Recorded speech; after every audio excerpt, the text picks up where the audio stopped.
these service providers.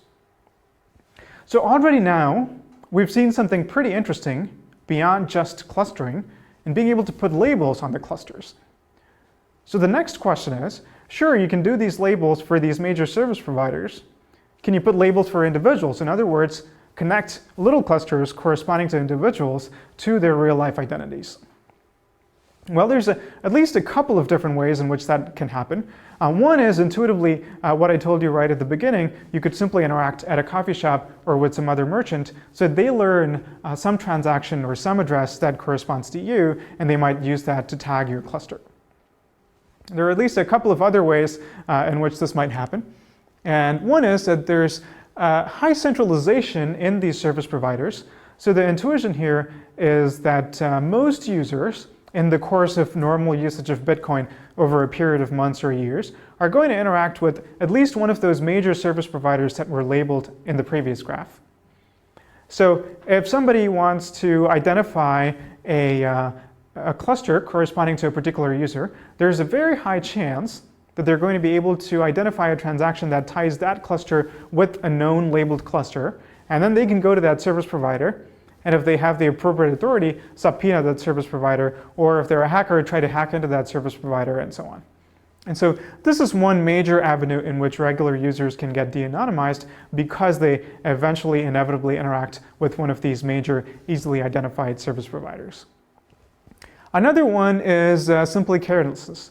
A lot of users end up posting address information in forums. They might post one of the Bitcoin addresses that they own, for example, to receive donations when they're posting comments on forums. Now, that might be because these users are not worried about getting de-anonymized. It could also be because they don't realize that posting one of their addresses is almost going to inevitably allow somebody to connect all of their different addresses together. Okay, so hopefully I've convinced you that there are clever ways that an attacker might utilize in order to not only link different addresses or transactions belonging to a user, but go from there to real-world identity. And our experience, our history of these de-anonymization algorithms shows that they only get more powerful with time and more auxiliary information, as we call it, for attackers to utilize in order to link together to get to users' identities. So this is something to worry about if you care about privacy. Before we look at how to make things better for anonymity, let's look at a completely different way in which users can get de-anonymized. So far, what we've looked at is all based on what is available to the attacker in the blockchain, right? The part that is permanently and publicly recorded. But recall that that's not the only part of Bitcoin. There's also a peer-to-peer network in which a lot of messages are sent around that don't necessarily get permanently recorded in the blockchain. So the blockchain in networking terminology is called the application layer, and the peer-to-peer network is, of course, the networking layer. And so de-anonymization can happen at this totally different layer, at the networking layer. Well, how could that happen? Here's an example. This was first pointed out by Dan Kaminsky a few years ago in a talk at Black Hat. Here's the peer-to-peer network. What he noticed is that when a node creates a transaction and wants to broadcast it, it's going to connect to a lot of nodes at once and broadcast that transaction. And so if a few nodes on the network put their heads together, they can figure out that, hey, this new transaction, this is the first we heard of it, and all of us first heard of it from this particular node.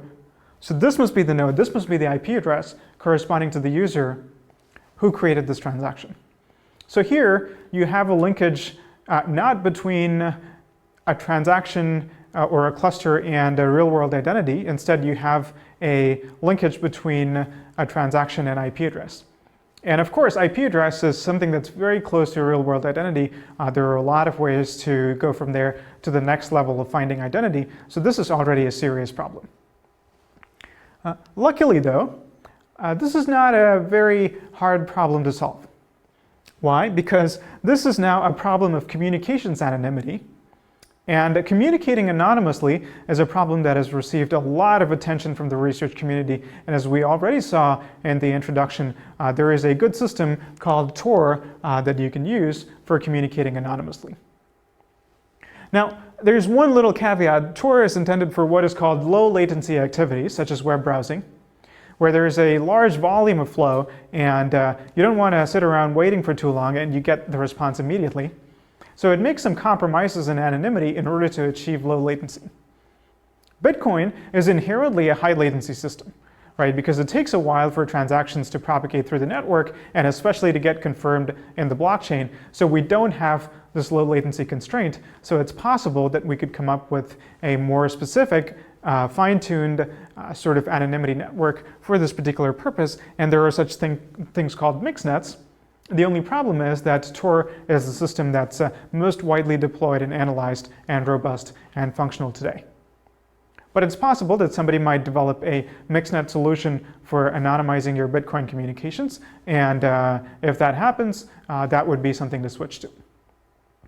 So let's summarize what we've learned so far. We've seen that based on the information in the blockchain, different addresses could get linked together, could also get linked to identity. We've also seen that based on the information at the network layer, a transaction or address could get linked to your IP address. Luckily, this latter problem is simple to solve. If you care about your anonymity and privacy when using Bitcoin, it's a good idea to do it through Tor. But the former problem is much trickier, and that's what we're going to spend the rest of this lecture talking about.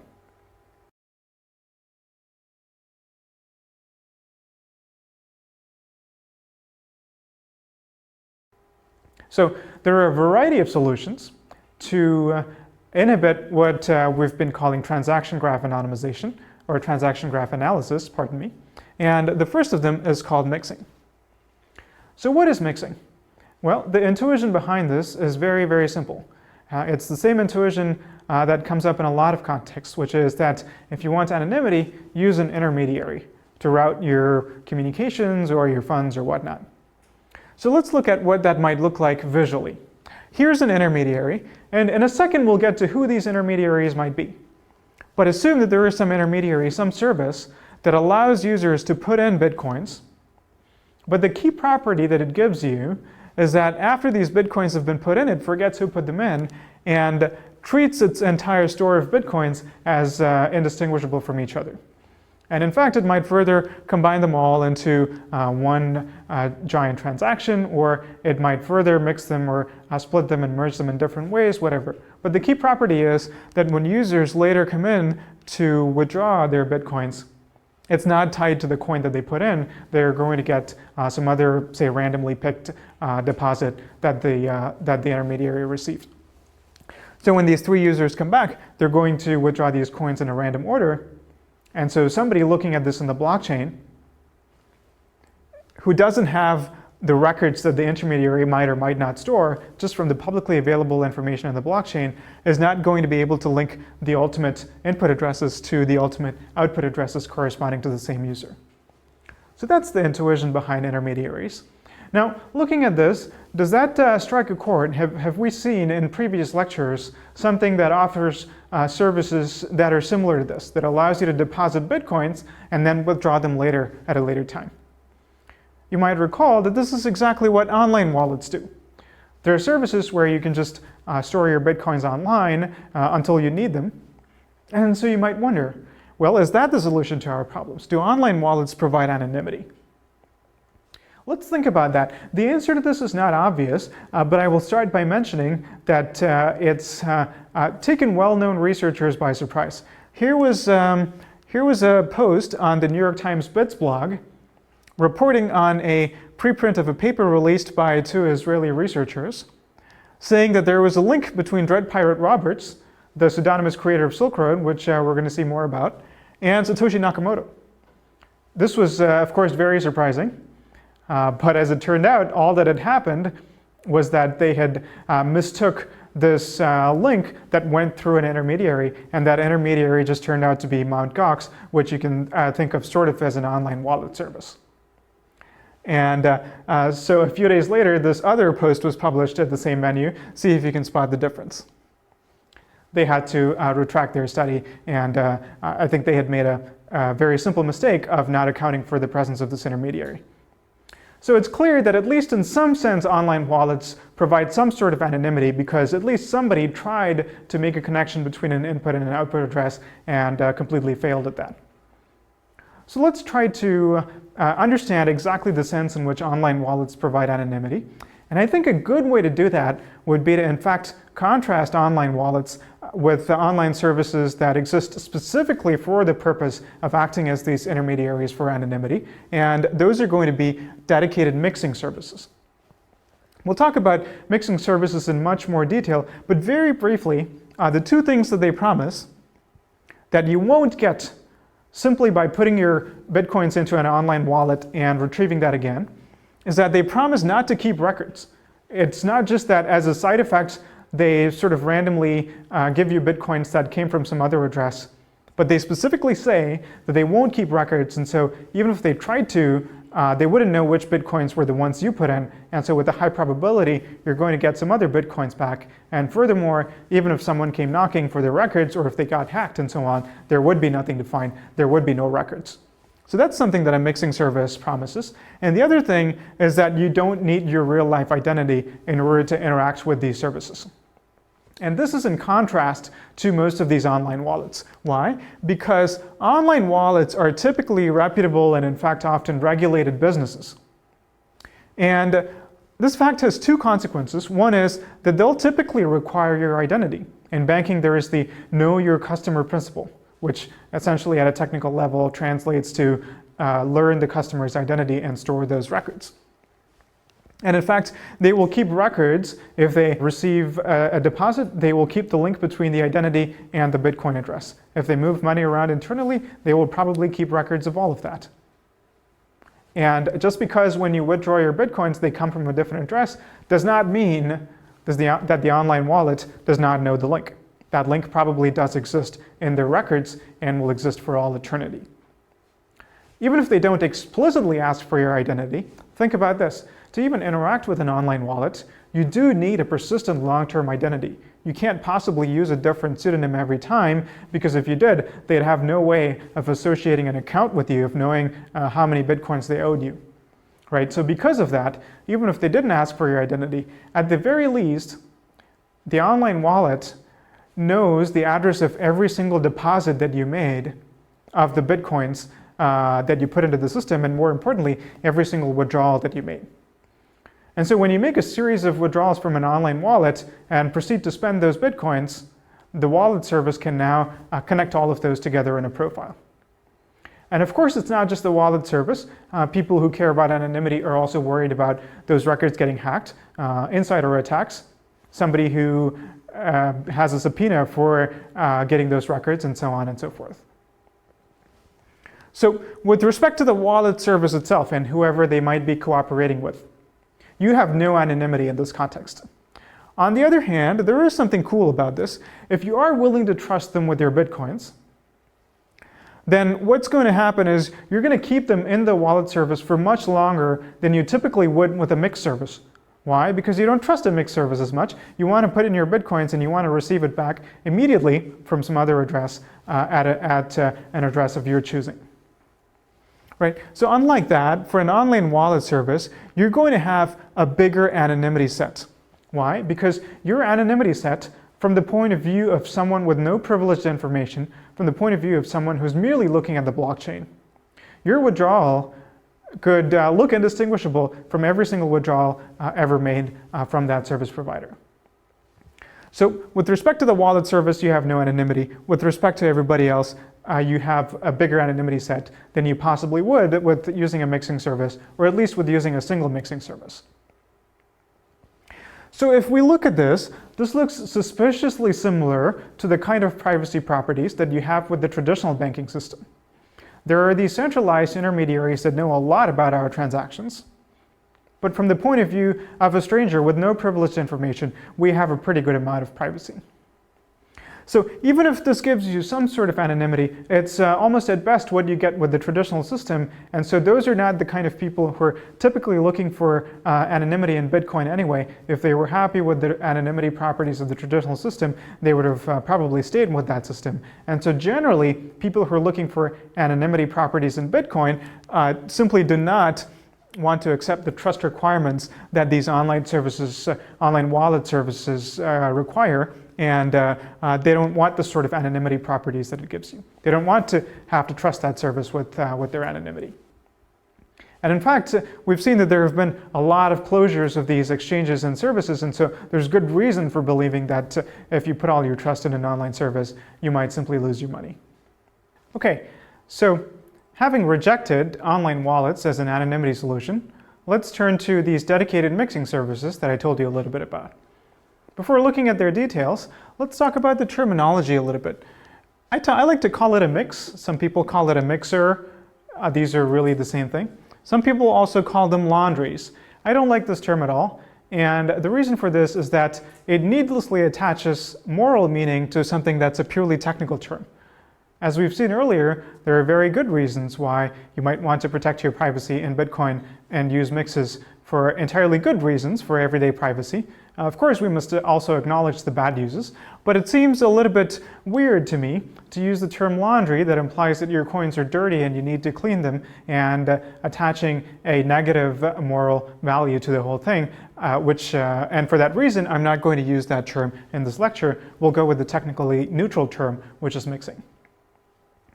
So, in talking about mixing, there are several of us, about 6 of us, who got together, researchers at Princeton, Concordia, and Maryland, including all 4 of us who are doing this online lecture series, and analyzed the existing mix ecosystem and proposed a series of changes for improving the way that mixes operate, both in terms of anonymity and the trustworthiness of mixes. So let's look at those principles. Before I show you those principles, as a quick reminder, at a very fundamental level, how does a mix operate? It asks for an address at which you want to receive Bitcoins, and it gives you an address to send Bitcoins to the mix, and then you both execute that transaction. It's a swap, basically. In a second, I'll show you what that looks like visually. But what were our principles for running these mixes properly? Well, the very first one is that you might want to use a series of mixes instead of just a single mix. And this is a very well-known principle. Using a series of routers is the same principle in the anonymous communication system Tor. And it's a good idea because it allows you to not have to trust a single mix, but instead be sure that as long as any one of these mixes is promising to delete its records, then you have a good guarantee of anonymity. And in particular, mixes should implement a standard API so that this can be very easy for clients to accomplish. And right now, this is not quite the case. And this is our paper for your reference. So now let's go in and look at what a series of mixes would look like visually. So here it is. Here is a user who starts with a coin or an input address that we assume that the adversary has managed to link to this particular user. They're going to send it to the mix at this address and get back a Bitcoin at this other output address that they provide. They freshly generate this output address and provide that address to the mix.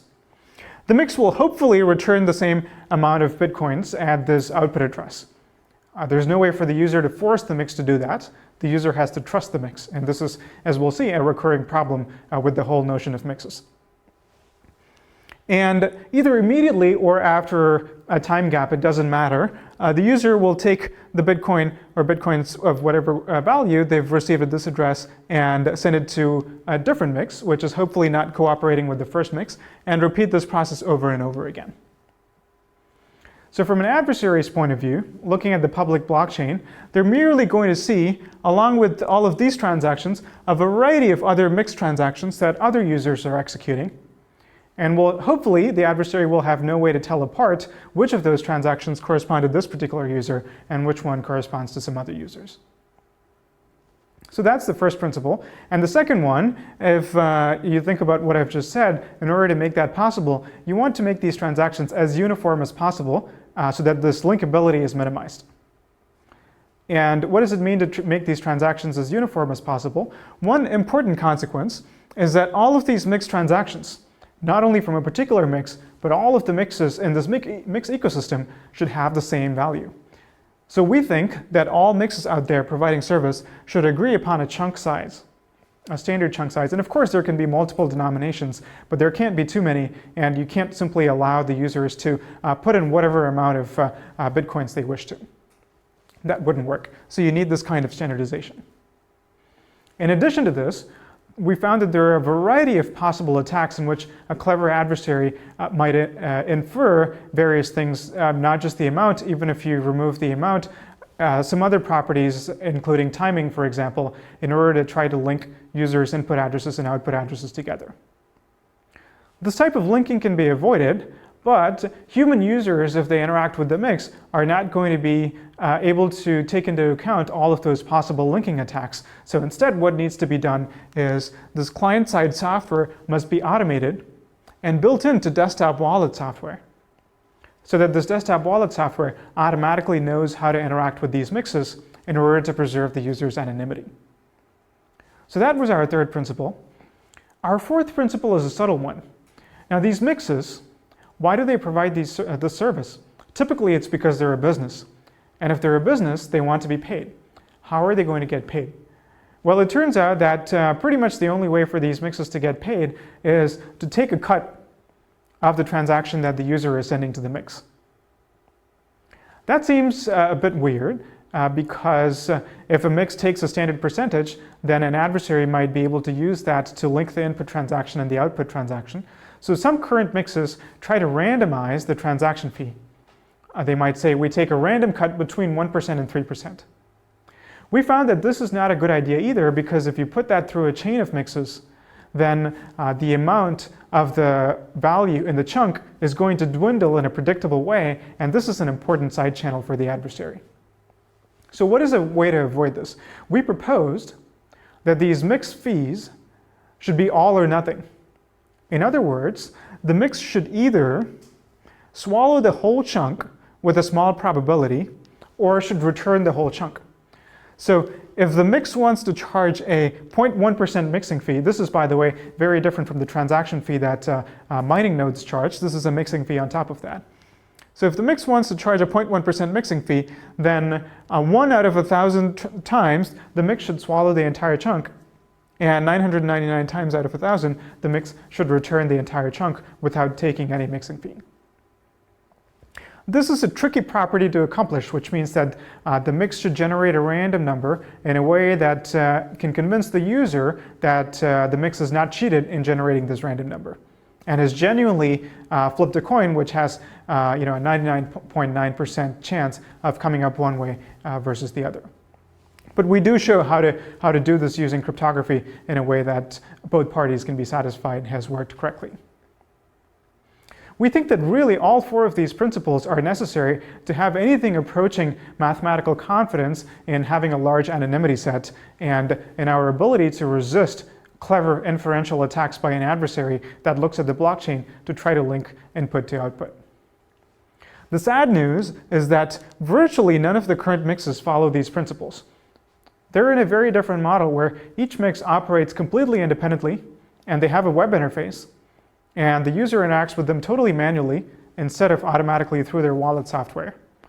And will manually put in the amount instead of a standard chunk size. It's whatever amount the user chooses typically. And the mix will take some cut of that as a mixing fee and send the rest to the user. So we don't think this is a situation that gives mix users a lot of anonymity, but we think that by moving to a slightly different model based on these four principles, the anonymity properties of the mix ecosystem can be dramatically improved. All right, so through these four principles, we've seen how the anonymity properties of mixing can be improved, but there is still one major problem, which is that users still have to trust these mixes. So again, we had a few ways that we talked about in our paper for what to do about this. Mixes can do several things to improve their trustworthiness. One is that simply by staying in business for a long time and not stealing users' money, they can build up a reputation. You might wonder, does this reputation count for anything? Because it's simply a matter of he said, she said. In fact, a mix operator can claim that a competing mix operator stole all their money, even if that did not in fact happen. Well, generally, reputation systems in the real world manage to operate even though there can be conflicting claims that are made. In this context, for example, users might learn to only trust the word of prominent members of the Bitcoin community who they think have the best interests of the ecosystem at heart. Another way is that in the system that we proposed, the chunk sizes are going to be so small that in the regular course of mixing, users are going to mix a pretty huge number of chunks. Or at least the system can be configured in that way so that the chunk sizes are relatively small. So in that context, if a mix has even a 1% probability of stealing a user's chunk, then after 100 or so interactions with small chunk sizes with a particular mix, the user is going to know, the user is going to detect the theft, and so the user will learn to never use this mix again. And so the system might sort of correct itself by users testing mixes for themselves for trustworthiness. An important thing to keep in mind here is that the chunks that users are sending to mixes have typically already been through other mixes. So the mix itself can't know which user the chunk is coming from. And so the only thing the mix can do is to essentially steal randomly from users. The mix can't steal from a particular user. So from the user point of view, on average, they won't suffer losses that are more than the average rate at which the mix steals. So they don't have to worry that a mix might particularly have it in it for that particular user and steal all of their money. There's no way that that can happen. So that's what I mean when I say users can test this for themselves.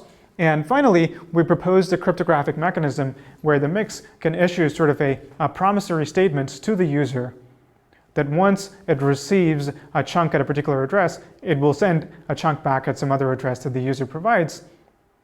And so if the mix fails to keep this promise, our idea is that the user can publicize this warranty and everybody will know that a particular mix is cheated. And so everybody will stop using this mix and the mix will lose business. And in combination, all of these three mechanisms provide incentives for mixes to act honestly. So these were our calculations anyway in our proposal. We haven't proved that this will work in practice. That remains to be seen. All right, on that note, let's quickly look at how things are in practice right now. It doesn't seem that there are any reputable services providing dedicated mixing that users have learned to trust, or at least enough to use on a regular basis. In fact, this is from the Bitcoin wiki, where the original is also highlighted in red, so I took the liberty of doing that myself. Mixing services may themselves be operating with anonymity, and so if your funds are not delivered, you have no recourse, use at your own discretion. So we're proposing moving to a different model where mixes stay in business, become reputable entities and so on. That hasn't quite happened yet. And note that there is sort of a bootstrapping problem here. If mixes were reputable entities, they would have a big volume of transactions. And so by interacting with them, you'd get a pretty good anonymity set. And so users would be more confident in interacting with them, and mixes would realize that they're making more money by staying in business and taking a small cut than by trying to steal the small amount of money that they're controlling at any given time. And so mixes would be further incentivized to stay in business. So you can imagine that once a mix ecosystem gets going, it will be self-sustaining, but whether or not that can eventually happen, we can say for sure that it hasn't quite happened yet.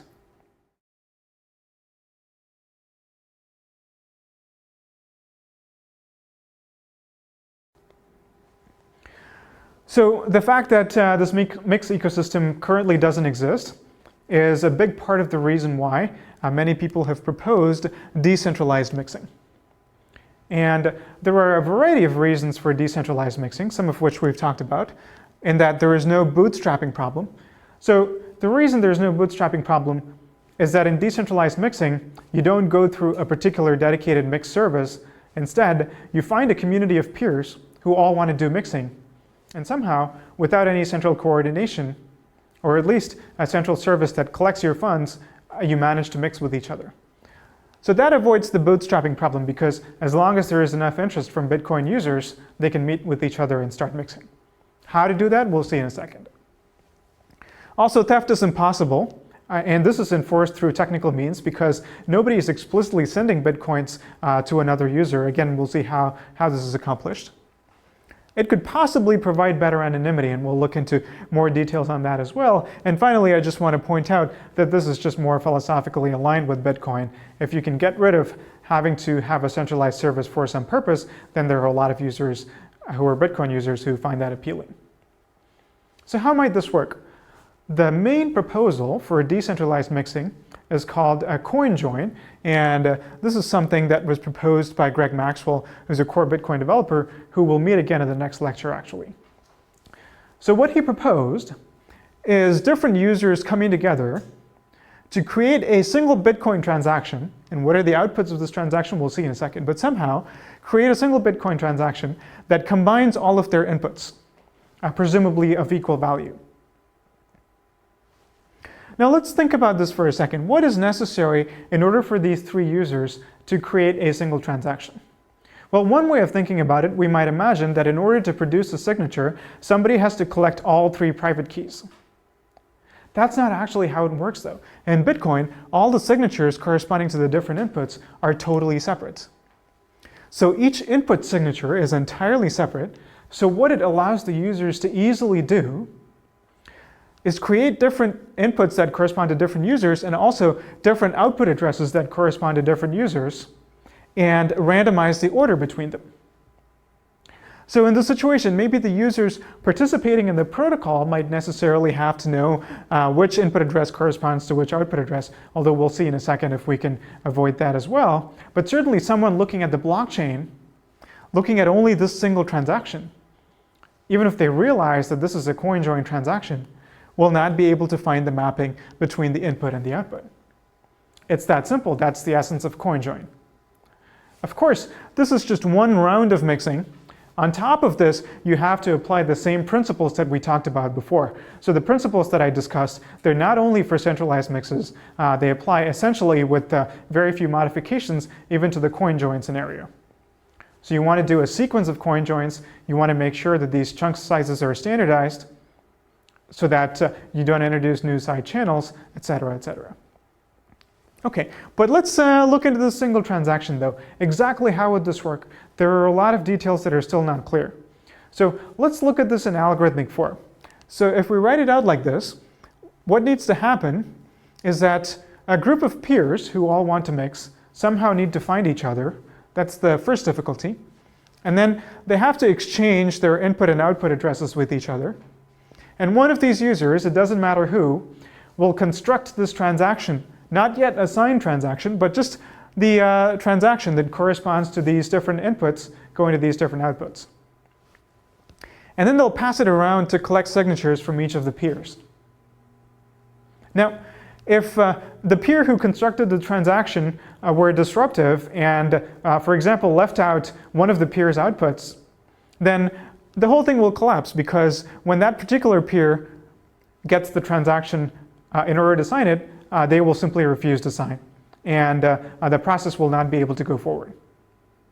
But if everything's okay, everybody acts honestly, then the transaction is constructed, and now any peer, again, doesn't matter who, can broadcast the transaction to the network. Two of them could do it independently, it doesn't matter. The transaction will, of course, be counted only once. So that's it, that's the whole protocol. The entire security property comes from each peer checking that their output address is represented and that their output, of course, receives at least as much value as went in from their input. So that seems simple enough. But what are the remaining problems here? Well, there were three problems. One is, how did this group of peers find each other? Right? And the second is that, as I described in the previous slide, this protocol involves each of these peers finding out the mapping between inputs and outputs, or at least one of those peers. So that seems like a problem. In fact, I want to point out that this is a worse problem for decentralized mixes than for centralized mixes. And why is that? In the centralized mixing case, you could hope that these different mixes are run by entirely different entities who are not colluding with each other. And at least in some cases, these will be reputable real-life entities who you would imagine have incentives not to collude with each other because they have different goals or for whatever reason. Again, the reasoning is similar to Tor. You have a variety of different types of people who are running Tor nodes. They don't all have the same incentives, so we imagine that they're not all going to collude with each other, and also that they're not all going to get compromised by the same attacker. A similar principle holds for decentralized mixes, and that only works because you know something about the identities of these mixes. So these mixes, having known identities and being reputable entities, helps anonymity in this case. We don't have that luxury with decentralized mixes because we have no idea who any of these peers are. Right? So it could be a single attacker creating lots of Sybil accounts and accounts in the sense of just creating lots of symbols, and trying to get into every single coin join transaction that's ever carried out in order to learn these input-output mappings. And so even if you do a series of coin joins, it might be the case that in each of those coin joins, at least one of the participants was an attacker or was controlled by the same attacker, in which case your entire anonymity is lost. So that seems like a problem. And a third problem, and kind of a tricky one, is denial of service. What does this mean?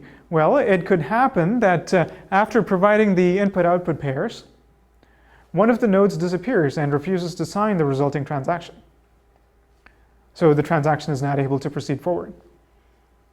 And secondly, even after creating the signature, before the transaction can get broadcast to the network and confirmed in the blockchain, one of the nodes who might be malicious might take this input and spend it in some other transaction that's unrelated to this coin join. And so this coin join will look like a double spend attempt and will be rejected by the Bitcoin network. So that's another way in which you can launch denial of service against coin join. So now let's look at what are some possible solutions to each of these three problems. Well, the first one, how to find peers, is a very simple solution. It's not a perfect solution, but people consider this to be somewhat okay. You simply use an untrusted server. It's sort of like a watering hole where different users can connect and find each other, but the server is not necessarily involved in any way that the users have to trust in running the protocol. Right. And as we're going to see, each of these steps for solving these problems introduces a little bit of engineering complexity. So this already requires a whole peer-to-peer protocol for finding these coin join peers on top of the Bitcoin protocol. And we're going to see similar factors that introduce engineering complexity for solving each of the other problems. So the next one, how do we solve the anonymity problem? Well, there's a simple straw man solution.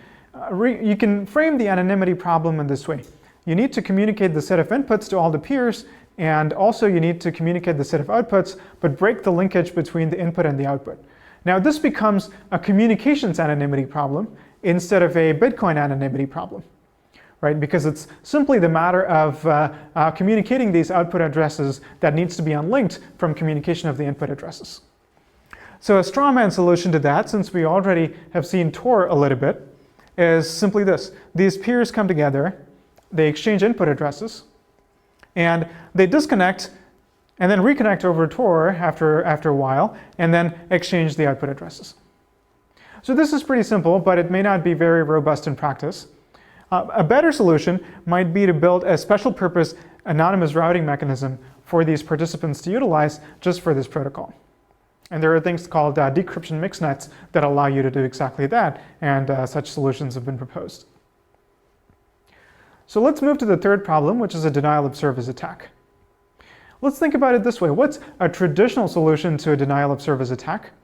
Well, one possible solution to a denial of service is to make it a little bit expensive for the client to connect to the server and to receive service. Well, this is not a client-server model, it's a peer-to-peer model, but we can still try to adapt the same principles. And that's the principle behind the first two of the proposed solutions for denial of service, either a proof of work or a proof of burn. So what do I mean by this? Proof of work is simply repurposing the algorithm behind Bitcoin's proof of work to require each of these peer nodes to do a little bit of computational work before they can join a coin join protocol. And the rationale is that if the adversary is going to disrupt every coin join that exists out there, they're going to be burning a lot of computing power, which will make it very expensive for them. Proof of burn is a similar concept. It's also called fidelity bonds in Bitcoin. It allows you to irreversibly destroy some Bitcoins that you own by sending it to an unspendable address, thereby proving that you've made a little bit of an expensive signal in order to get into this system. So that's the rationale between the first two solutions. The second two solutions, next to the third and fourth, also have a similar rationale, which is to identify the malicious participant, one or more malicious participants who launched the denial of service, to kick them out and to run the coin join with the remaining participants. And that could be done if you trust the server a little bit to carry it out. It could also be done in a purely decentralized manner, like this paper called Coin Shuffle proposed. And they came up with a cryptographic blaming protocol for doing this. And it involves something called zero knowledge, where you learn at least one of the players who misbehaved without necessarily learning much more about what happened. And then the rest of the peers can then redo the protocol. At various points, I've talked about side channels, so let's look at an example of that. And I want to point out that these side channels can be very tricky. Not all the mixing in the world can save you from what I call high-level flows that could be identifying. And here's a neat example of this. Let's say user Alice receives a very specific amount of bitcoins, let's say on a weekly basis as income, and has the habit of always automatically and immediately transferring, let's say 5% of that to her retirement amount. Right? So think about the patterns that will be visible on the blockchain here. No matter what she does to obscure the link between the address at which she receives her income and the address to which she transfers to her retirement account, the patterns here are going to be uniquely identifying because this is a very specific value. And the 5% of that is also going to be a specific value. And there's also a timing pattern. Every time money appears here, every time money goes to this address as well. So this is a problem. How do we protect ourselves from this? Well, one suggestion that has been proposed is not only in the context of mixing, but even in the context of regular Bitcoin wallets where users are not even trying to do any mixing, is by Mike Hearn, and he calls this merge avoidance. Merge avoidance is a very simple idea. When users want to do payments, the proposal is that instead of creating a giant transaction that combines as many inputs as necessary in order to pay the entire payment to a single address, why not have a protocol by which the receiver can provide multiple output addresses, as many as necessary, and the sender and receiver can agree upon denominations, and the sender can avoid combining different inputs and can make a variety of different transactions that send money from different input addresses to different output addresses. Right? So this avoids a lot of the problems both of high-level flows, because even these multiple input and output addresses cannot be linked to each other, so an adversary might not even be able to observe the fact that this is a high-level flow that's happening, but also avoids problems like clustering addresses together because of evidence of shared spending. And this is a proposal that one could think about incorporating right now into Bitcoin-based payment flows in order to improve anonymity for everyone.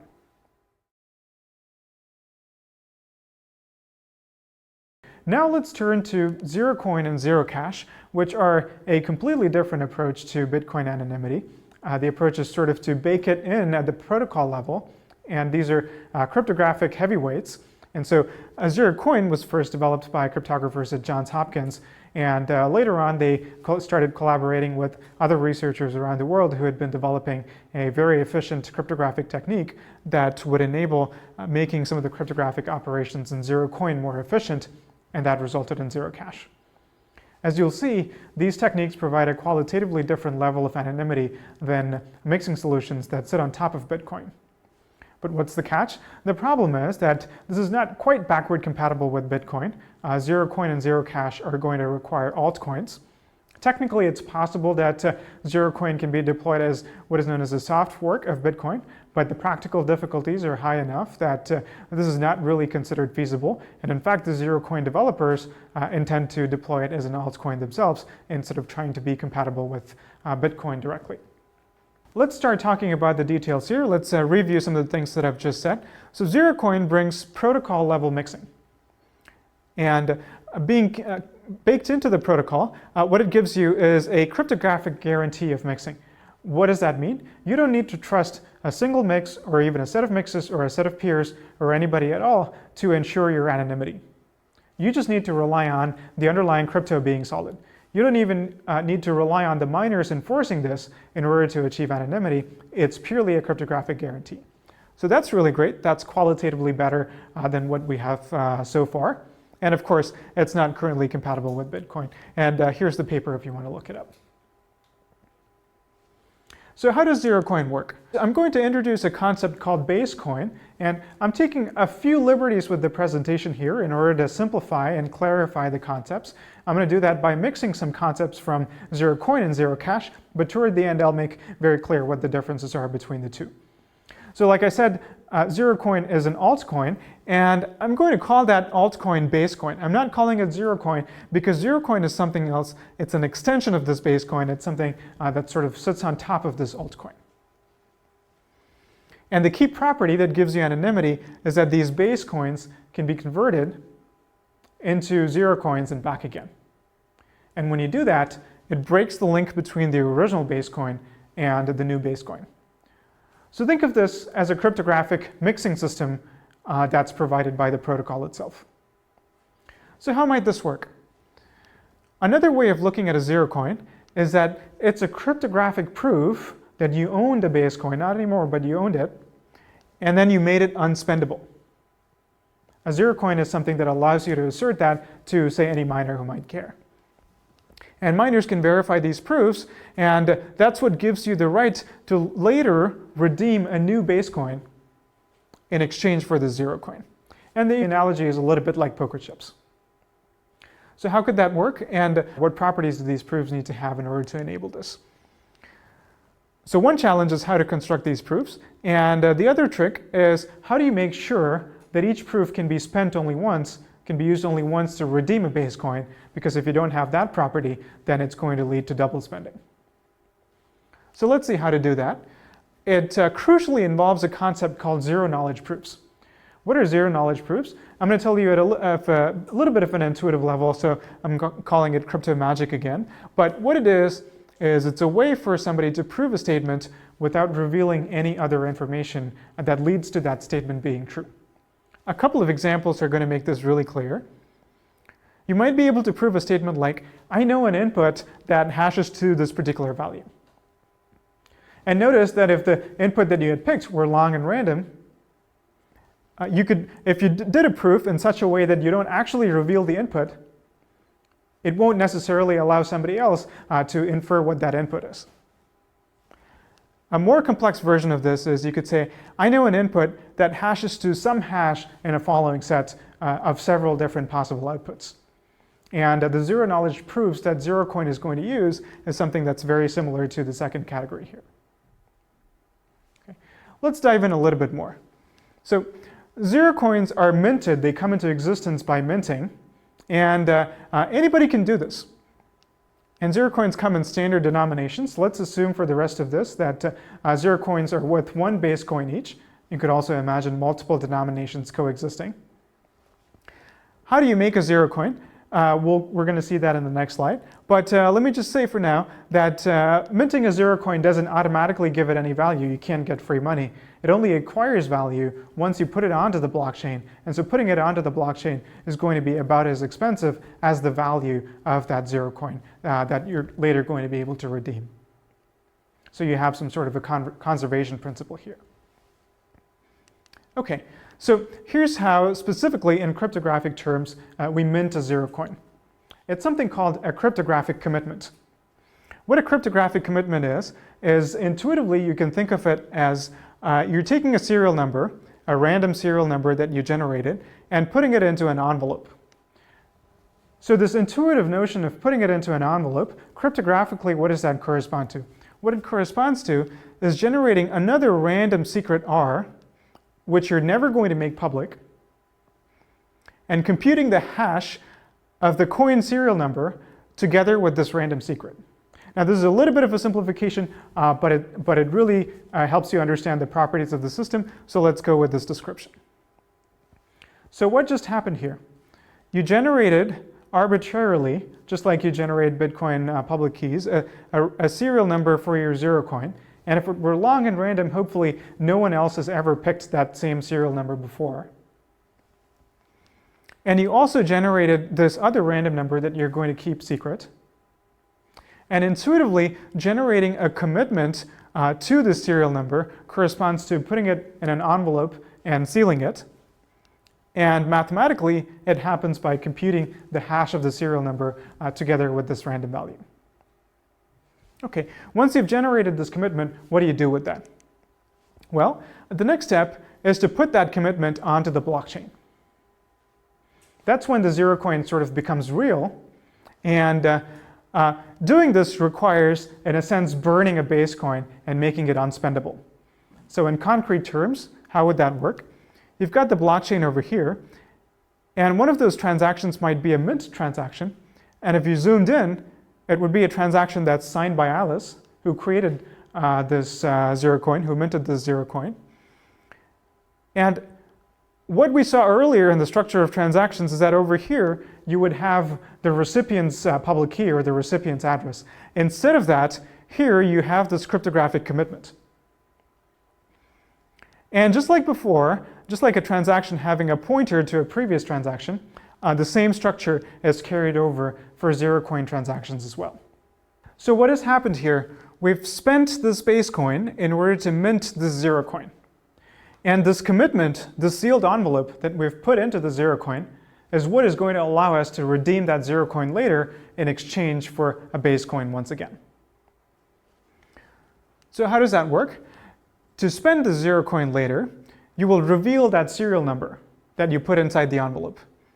And what miners will do, it's their job to verify that the serial number has not been spent before, that the serial number has not been revealed as a number that was put inside some other envelope. That's what prevents double spending in the system. Next, you'll create a zero-knowledge proof that we just talked about. And specifically, the zero-knowledge proof will say, I know a number R such that the hash of the serial number together with R corresponds to one of the zero coins of the blockchain. And we'll make that statement more mathematically precise in a second. But think about what this says. It doesn't reveal that random number R. But somehow you're proving that you are in possession of that number, combined with this serial number that you have just made public, will result in the zero coin that was once in the past put onto the blockchain. Right? So for somebody looking at this proof, this is all they need to know to verify that you earlier spent a base coin in order to get to this point. So this now should give you the right to redeem a base coin. But which base coin? And here's where the anonymity property comes in. You can pick an arbitrary zero coin in the blockchain and use that as an input to a new transaction, out of which comes a base coin, and the miners will allow you to do that. So put a zero coin in, take a zero coin out, but a different zero coin. And all that anybody needs to know is that you have the right to do that because you put in some zero coin in the past. It doesn't matter which zero coin. And you can't do that twice. You can't do a spend twice corresponding to a single mint because the serial number now will become public. And there's only one serial number corresponding to one zero coin. And you only know the serial numbers corresponding to your zero coins and not anyone else's zero coins. Great. So where does the anonymity property come from? Here's the anonymity property. Since you've kept this random number R secret, and this is what is available on the blockchain, there are a number of hashes or commitments corresponding to the different zero coins that have been put on the blockchain. Even though you've revealed the serial number, not knowing this other random input R, nobody can try to brute force this and guess which of these zero coins corresponded to your serial number. So even after the serial number inside an envelope has been revealed and it's been verified that this serial number was inside one of the envelopes, we still don't know which serial number it is. So this is the sort of magical property that zero-knowledge proofs in cryptography give us that you wouldn't get in a real-world, physical world, envelope-based analogy of this. So the next cool thing about this whole construction is the fact that these proofs are efficient. And I'm putting efficient in quotes here. And the sense in which they're efficient is that compared to what we know of zero-knowledge proofs and have come to expect on them, it's quite an achievement that these proofs are as efficient as they are. However, compared to the efficiency of Bitcoin transactions themselves, these are in fact quite slow. So it occupies a space in between those two. So exactly what I mean by efficient, the reason it's efficient is that it manages to avoid being linear in the number of zero coins on the chain, even though that is what you would expect. Why is that what you would expect? Think about the statement that the spender is proving here. I know a random number R such that Either the hash of the serial number with R corresponds to the first commitment, or the first hash, or the second commitment, or any one of these giant number of commitments that reside on the blockchain. Right? So it's a very long statement that the prover is proving. It's a statement whose length is proportional to the number of zero coins on the blockchain. And yet, the proof is much smaller than that. It's not linear. It's only logarithmic in the value n here. And that's part of the magic of zero coin. That's what makes it possible to even run the system. All right, moving on, let's talk about zero cash now. Zero cash kind of takes the cryptography sort of to the next level. It uses a cryptographic tool called snarks, which we won't get into at all. But the upshot of the use of these more efficient cryptographic constructions for proofs is that the efficiency gets to a point where the authors suggest that you can in fact run the whole system without having any base coin. All transactions can be done in this zero knowledge manner. You don't need to have separate expensive transactions that are used only for mixing and a set of regular everyday transactions that you use when you don't want special anonymity properties. That distinction is now gone. The claim is that you can run all of these transactions inside these envelopes, and what I mean by that is the following. All transactions are zero coins, and so zero cash becomes untraceable in a sense because there is no base coin. And the reason for that is that splitting and merging of coins are also transactions that are supported in zero cash itself without going to base coin. And in particular, the transaction values, the transaction amounts, you can put those inside the commitments. Those won't be visible on the blockchain anymore. The only thing that the ledger records publicly is the existence of these transactions. You know that Alice put in some transaction. You know much later that Bob redeemed some transaction who might be the same user, might be a different user. But the only people who need to know what the amount is are the sender and receiver of any particular transaction. The miners don't need to know that. If there's a transaction fee, then the miners need to know that fee, but that doesn't really compromise your anonymity property. Right? So the ability to run zero coin in this different configuration where it's not two different coins anymore, it's not a base coin with a mixed layer on top, but instead an entirely untraceable system of transactions, puts zero cash sort of in the next level when it comes to anonymity, because a lot of the possible side channel attacks that were true for mixing, that were true to a certain extent at least for zero coin, are no longer true for zero cash because the transaction amounts will no longer be visible in the public ledger. But that almost sounds too good to be true. A completely untraceable electronic cash system. It is ledger-based, but the ledger doesn't record anything that might compromise anonymity or privacy. Well, there is one catch. Here's the catch in zero cash. It requires a certain setup process to even set up the system. Specifically, one needs random and secret inputs in order to generate the public parameters. Think of those as public keys, except that these are giant public keys. They're over a gigabyte in size. And not only that, not only is the size a bit of a problem, these secret inputs for the security of the system then have to be securely destroyed so that nobody knows what those secret inputs were that were used in order to generate these public parameters.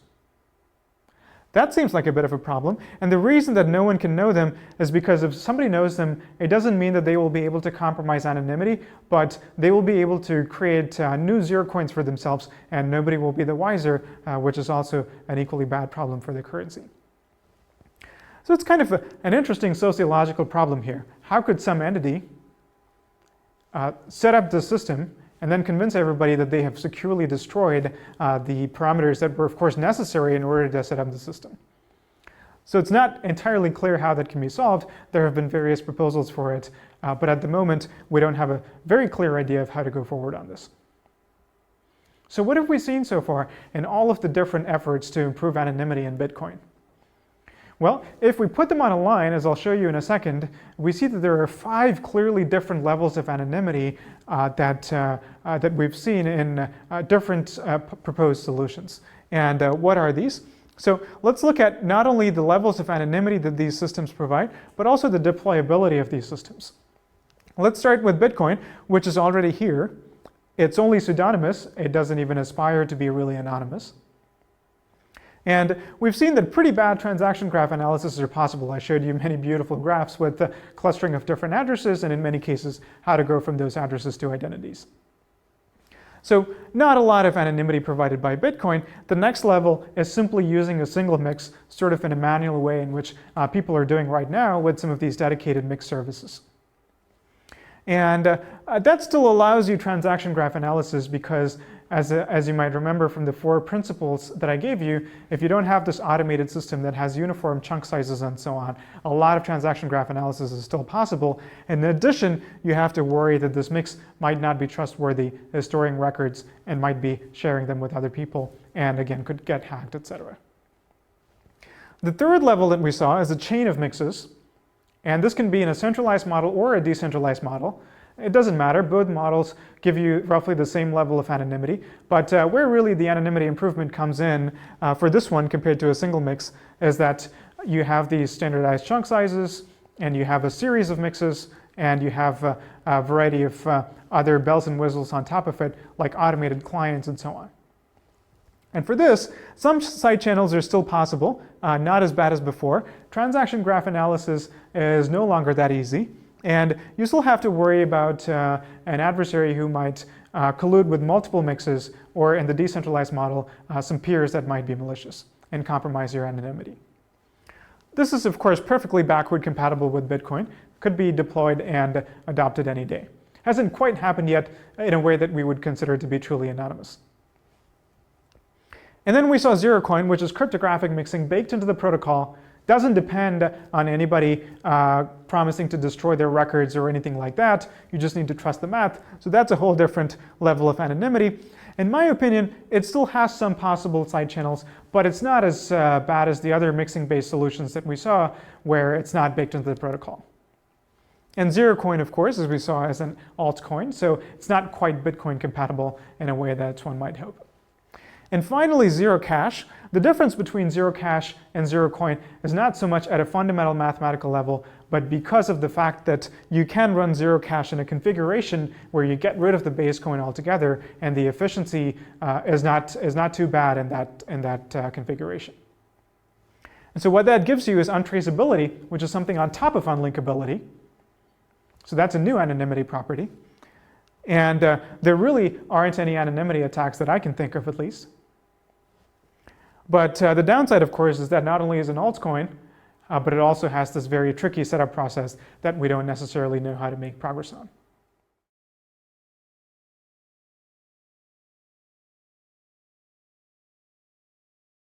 So we've talked a lot about Bitcoin's anonymity in this lecture, but Bitcoin's anonymity becomes even more powerful when combined with other technologies, in particular anonymous communication technologies. We've talked about Tor a little bit, we've alluded to it several times, but now let's go into more detail. Let's first set up the problem of anonymous communication though. So this is what the system looks like. There are a bunch of senders, there are a bunch of recipients, and messages are routed from senders through recipients through this network over here. And of course there's going to be an attacker. This attacker, and this is called the threat model, the attacker controls several things. Some of these nodes in red are compromised by the attacker. Some of these edges, some of these links between honest nodes to the network are also controlled by the attacker, even if the nodes themselves are not. Similarly, some of the recipient nodes over here and some of these links from the network to the recipient node are also controlled by the attacker. And finally, some of the internal nodes of the anonymous communication network, all under the control of the attacker. But crucially, not all of the communication network is controlled by the attacker. And we want to achieve anonymity in this hostile environment. And as before, anonymity refers to unlinkability between the sender and the receiver. So how does Tor accomplish this? It's the same old pattern of picking a chain of intermediaries to route your messages through. And here it is in a nice visual form. And I have to thank the Electronic Frontier Foundation for this slide. So what's going on? Alice over here wants to talk to Bob over here. So she pre-selects a path through this set of routers, and that number is fixed in the Tor protocol. It's always 3, but conceptually you can imagine that it would be any number you want, and the more nodes you route through, the more anonymity you get, or the harder it is, I should say, to breach anonymity. So these nodes denoted with a plus are all the Tor nodes, and she picks some subset of 3 nodes randomly in order to route her message. And the security property that we get is that as long as at least one of these 3 nodes that she picks is not compromised or colluding with the attacker, then she is sort of safe here in that Alice cannot be linked to Bob by somebody who's observing some of the nodes in the network. I should say that there are many attacks possible on Tor. One of them, for example, is called an end-to-end traffic correlation attack. So there are going to be timing patterns in the flow of traffic between Alice and whatever Bob is, maybe a website. And so if the attacker controls both of these links, then just by observing the correlation in those timing patterns, he might be able to determine that these 2 nodes are in communication with each other, even if he knows nothing about the route that the message took between them. So one key point here is, how do you hide routing information? What do I mean by that? When a message has gone from Alice to the first router, it has to have the IP address of Bob's computer somewhere in that message. Otherwise, there is no way that this router can appropriately forward that on to reach the right destination. However, we don't want this router to actually learn that IP address, because if the router does learn that IP address, then it knows both Alice's IP because the message came from her, and Bob's IP because that's where the message is eventually going. And now this router has the link between the 2 ends of the communication. And this would be a problem if this router were malicious. So as you might guess, the answer involves encryption. And as you can see in this picture, these links are in green. They're encrypted connections, and this one is an unencrypted connection. Let's look in more detail to see how this encryption works. It's a specific way in which encryption is used. It's called a layered encryption. It resembles an onion, so that's why onion routing is a related concept here. So what is going on here? Alice and router 1 share a symmetric key that's represented in purple. Alice and router 2 share this key that's represented in blue, and Alice and router 3 share the key that's represented in gold. Now, these symmetric keys are not stored long-term by any of these nodes. They're established as necessary using key exchange. The only persistent keys are the long-term public keys of these routers. And these routers do, in fact, have long-lived identities and public keys and so on. Alice, of course, does not need to have any long-term public key.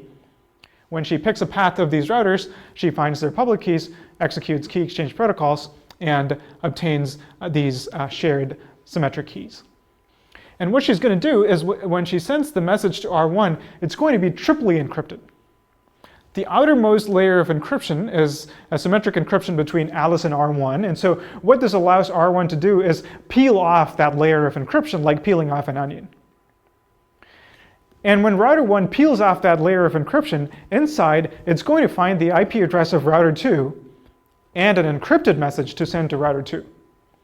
And it's going to forward that. Router 2 peels off a further layer of encryption, and then to router 3, further layer of encryption. Now the message is unencrypted, consisting of the plain text message as well as Bob's IP address. And so router 3 now sends that message in plain text to Bob. Of course, what you probably want to do is further layer a protocol like HTTPS or a secure web browsing on top of Tor, so that even this message from router 3 to Bob is encrypted, but the Tor protocol itself doesn't guarantee that, has no way of guaranteeing that, because Bob might be a regular web server that doesn't even speak the Tor protocol, and so there's no way that Tor can be responsible for the encryption between R3, which is called the exit node, and the ultimate recipient of the message. I'll leave you to think about why this wouldn't quite work if there were only one layer of encryption. For example, if Alice tried to encrypt the message all the way from her to R3, it wouldn't quite work. The routing would not quite work out. But as it is, the very neat property that you have is that R1 only knows Alice's IP address and R2's address, does not know R3's or Bob's address. And similarly, every node knows only the addresses of the node that was one hop before it and one hop after it. And in fact, when the message gets to this point, the IP address of Alice is not even present anymore, whether or not in encrypted form. So that's really how you get anonymity here. If any one of these, if R2, for example, were compromised, then it would learn R1's and R3's IP addresses, but not Alice's or Bob's. So that's how Tor works. And now let's talk about Silk Road, and in particular, the problem that a site like Silk Road has to overcome is this. Silk Road is what is known as a hidden service. In other words, the Silk Road server wants to hide its address for obvious reasons. If you haven't heard about Silk Road, let me just say a sentence about it briefly. You're going to see it in more detail in the next lecture.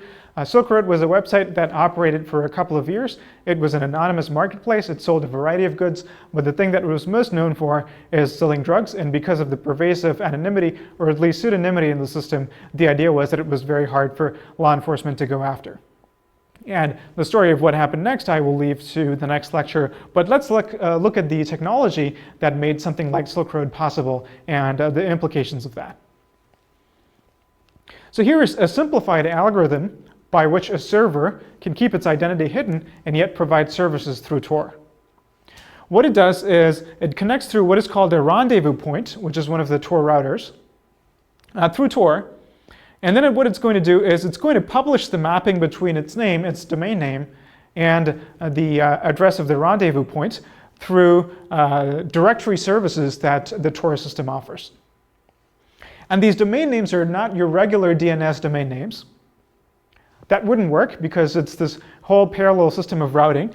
And so these are called onion addresses, and they're going to look like this long string .onion. And notice that it looks a lot like Bitcoin public keys. And it's for sort of the same reasons. It's because anyone can generate one of these. And now the client will have to learn the onion address of the site that it wants to visit. If when the Silk Road existed, if you wanted to go to Silk Road, you couldn't type in silkroad.com. That wouldn't make any sense because Silk Road is not even available over the regular web. Instead, you would have to, through some manner, and this was a widely known address, you would have to find, this is not Silk Road's address, by the way, this is the onion address of DuckDuckGo, a search engine that offers privacy and anonymity. But you would find a similar address that belonged to Silk Road and put that into your Tor-enabled browser. And what your client would automatically do is look up the mapping for the address of the rendezvous point, connect to that rendezvous point, and through that rendezvous point, have an anonymous and encrypted connection to the ultimate server without the server having to publish its actual IP address. So that covers some of the technology behind Silk Road, in particular anonymous communication and how do you do anonymous payments, which is of course with Bitcoin. But still, you need more technology in order to make this whole system work. You need security. In other words, how can you be sure that when you pay someone on Silk Road, they're going to actually sell you the goods? Silk Road had a reputation system for that. And how do you do anonymous shipping?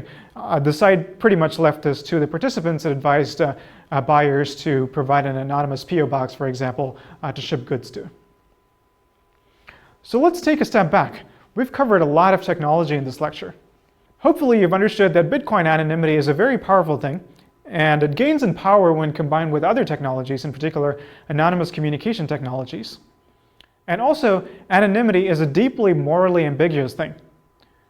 There are many moral distinctions that we would like to make that we're not able to adequately express at the technological level, and so some of this moral ambiguity appears to be inherent. Hopefully, it's also been clear that anonymity is very fragile. One mistake can create a link that you're trying to hide. But also anonymity is an important thing to protect. It's worthwhile protecting. It has a lot of good uses in addition to bad uses. So most of the things that we've talked about today are either at the forefront of research technologically, or they're the topic of serious ethical debates. None of this is really settled. And so this is an ongoing conversation, area of ongoing research. We don't know which anonymity system for Bitcoin, if any, is going to become prominent or mainstream. And so this is a great opportunity for you, either as a developer or in thinking through the ethical implications, to get involved in some of these issues. And hopefully what you've learned in this lecture has given you the right background for that.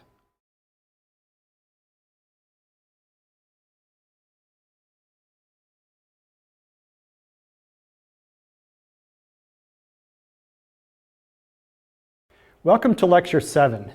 In this lecture, we'll talk about all the ways that the world of Bitcoin and the technology touches the world of people. We'll talk about the community, we'll talk about politics within Bitcoin and the way that Bitcoin interacts with politics, and we'll talk about law enforcement and regulation issues.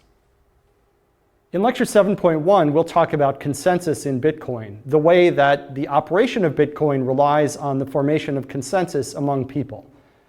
Now, there are really three kinds of consensus that have to operate for Bitcoin to be successful. The first kind is a consensus about the rules. This is a consensus about things like, what is it that makes a transaction valid? How can you tell a valid transaction from an invalid one? Second, what makes a block in the blockchain valid? Which block should be accepted and which block should be rejected? Third, how the nodes in the P2P network should behave, how they should interact with each other, and what kind of protocol they should use to discuss with each other. And more generally, all the protocols and data formats that are involved in making Bitcoin work. You need to have a consensus about these things so that all the different participants in the system can talk to each other and agree on what's happening. And so the first form of consensus that goes into Bitcoin is just a consensus about what these rules should be in order for the system to go forward. The second form of consensus in Bitcoin is consensus about the history. That is a consensus about what's in the blockchain and what's not in the blockchain, and therefore a consensus about which transactions have occurred. And once you have a consensus about which transactions have occurred, what follows from that is, of course, a consensus about which coins, which unspent outputs exist, and who owns them. And so this consensus obviously flows from the processes that we've talked about in earlier lectures, by which the blockchain is built and by which nodes come to consensus, the processes that we hope push Bitcoin toward a consensus about the contents of the blockchain.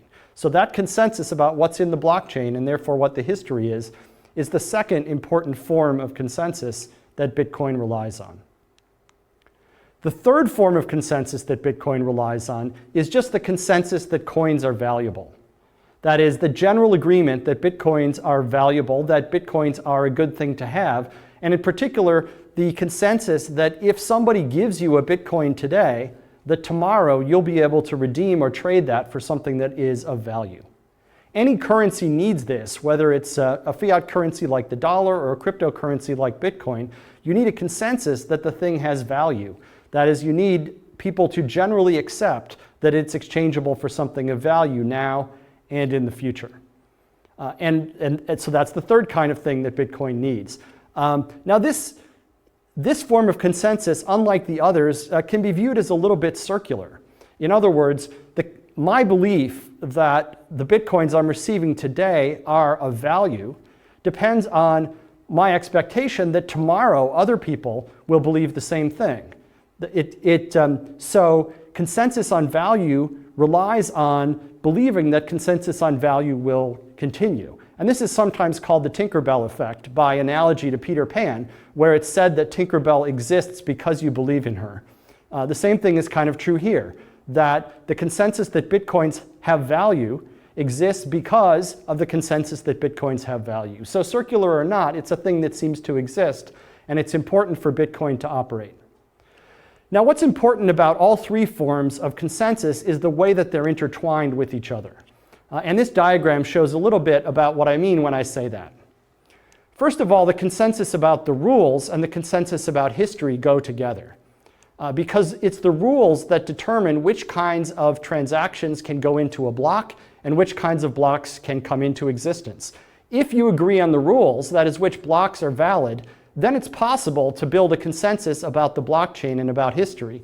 Whereas without a consensus about the rules, then people are going to disagree about what's in the history, and you won't be able to come to consensus in that way. So consensus about rules and consensus about history are tied together. In a similar way, consensus about history and a consensus that coins are valuable are also tied together. Consensus about history means that we agree on who owns which coins, and agreeing on who owns which coins is a necessary prerequisite for believing that the coins have value. Because if there's not a consensus that I own a particular coin, then I'm not going to have any expectation that people will accept that coin from me in payment in the future. So consensus about history is a prerequisite for consensus that coins are valuable. But in the same way, the consensus that coins are valuable is needed to make the consensus about history work. And we heard about this in the earlier lecture when we talked about the incentive arguments, the ways in which the block reward that is built into the mining process creates an incentive for people to follow the expectations about mining. So the consensus that coins are valuable is what creates the incentives that allows us to get to a consensus about history. And so we have all three forms of consensus here, which are tied together, such that if any one of them failed, then the other ones would fall apart as well.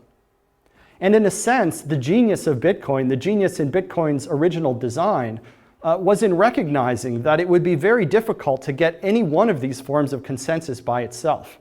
Consensus about the rules in a worldwide decentralized environment where there's no strong notion of identity, that's just not the kind of thing that's likely to happen. Consensus about a history, similarly, that is a very difficult distributed consensus data structure problem, which is not likely to be solvable on its own. And a consensus that some kind of cryptocurrency has value was also a very difficult thing to put together. What the designer of Bitcoin and what the continued operation of Bitcoin shows is that even if you can't build any one of these forms of consensus by itself, you can somehow stand up all three of them together and get them to operate in an interdependent way. And so when we talk about how things operate within the Bitcoin community, we have to bear in mind that Bitcoin relies on consensus, it relies on agreement by the participants, and that consensus is a fragile and interdependent thing.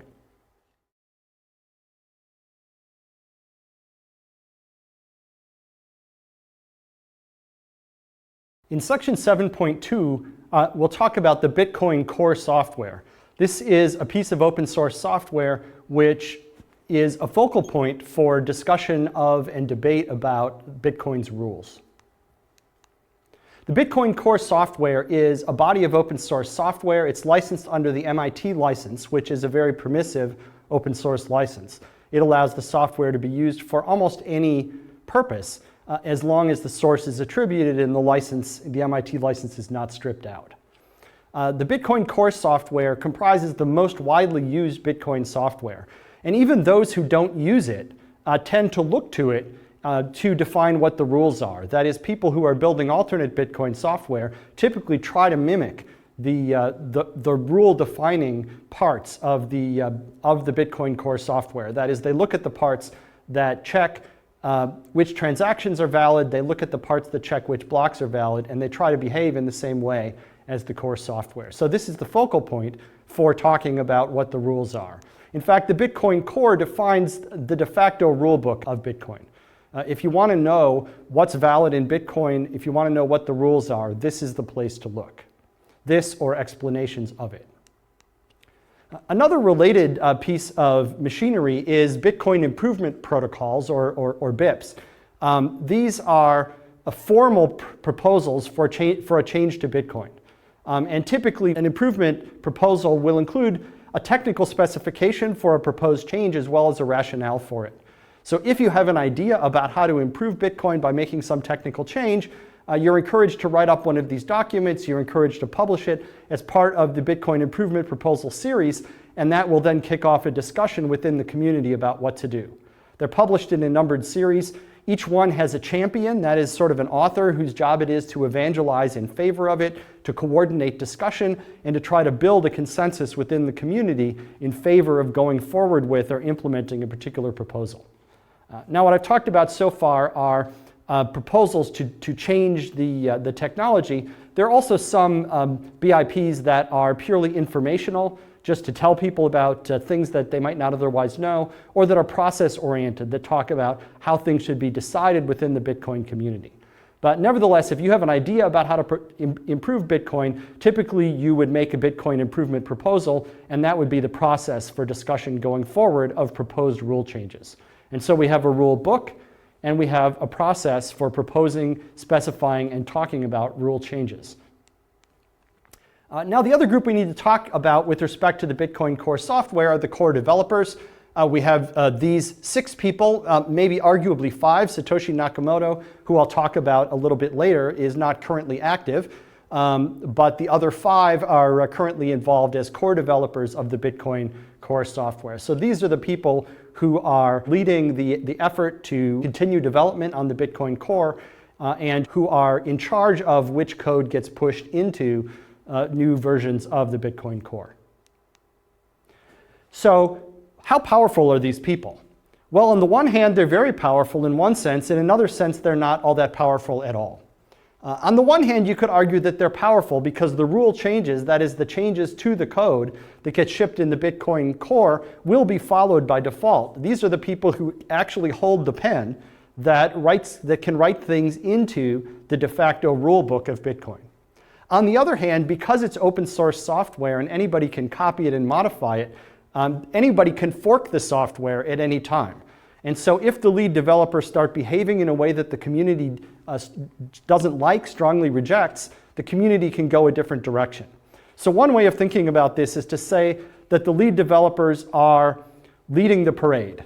So they're out in front of the parade marching, and the parade will generally follow them when they turn a corner.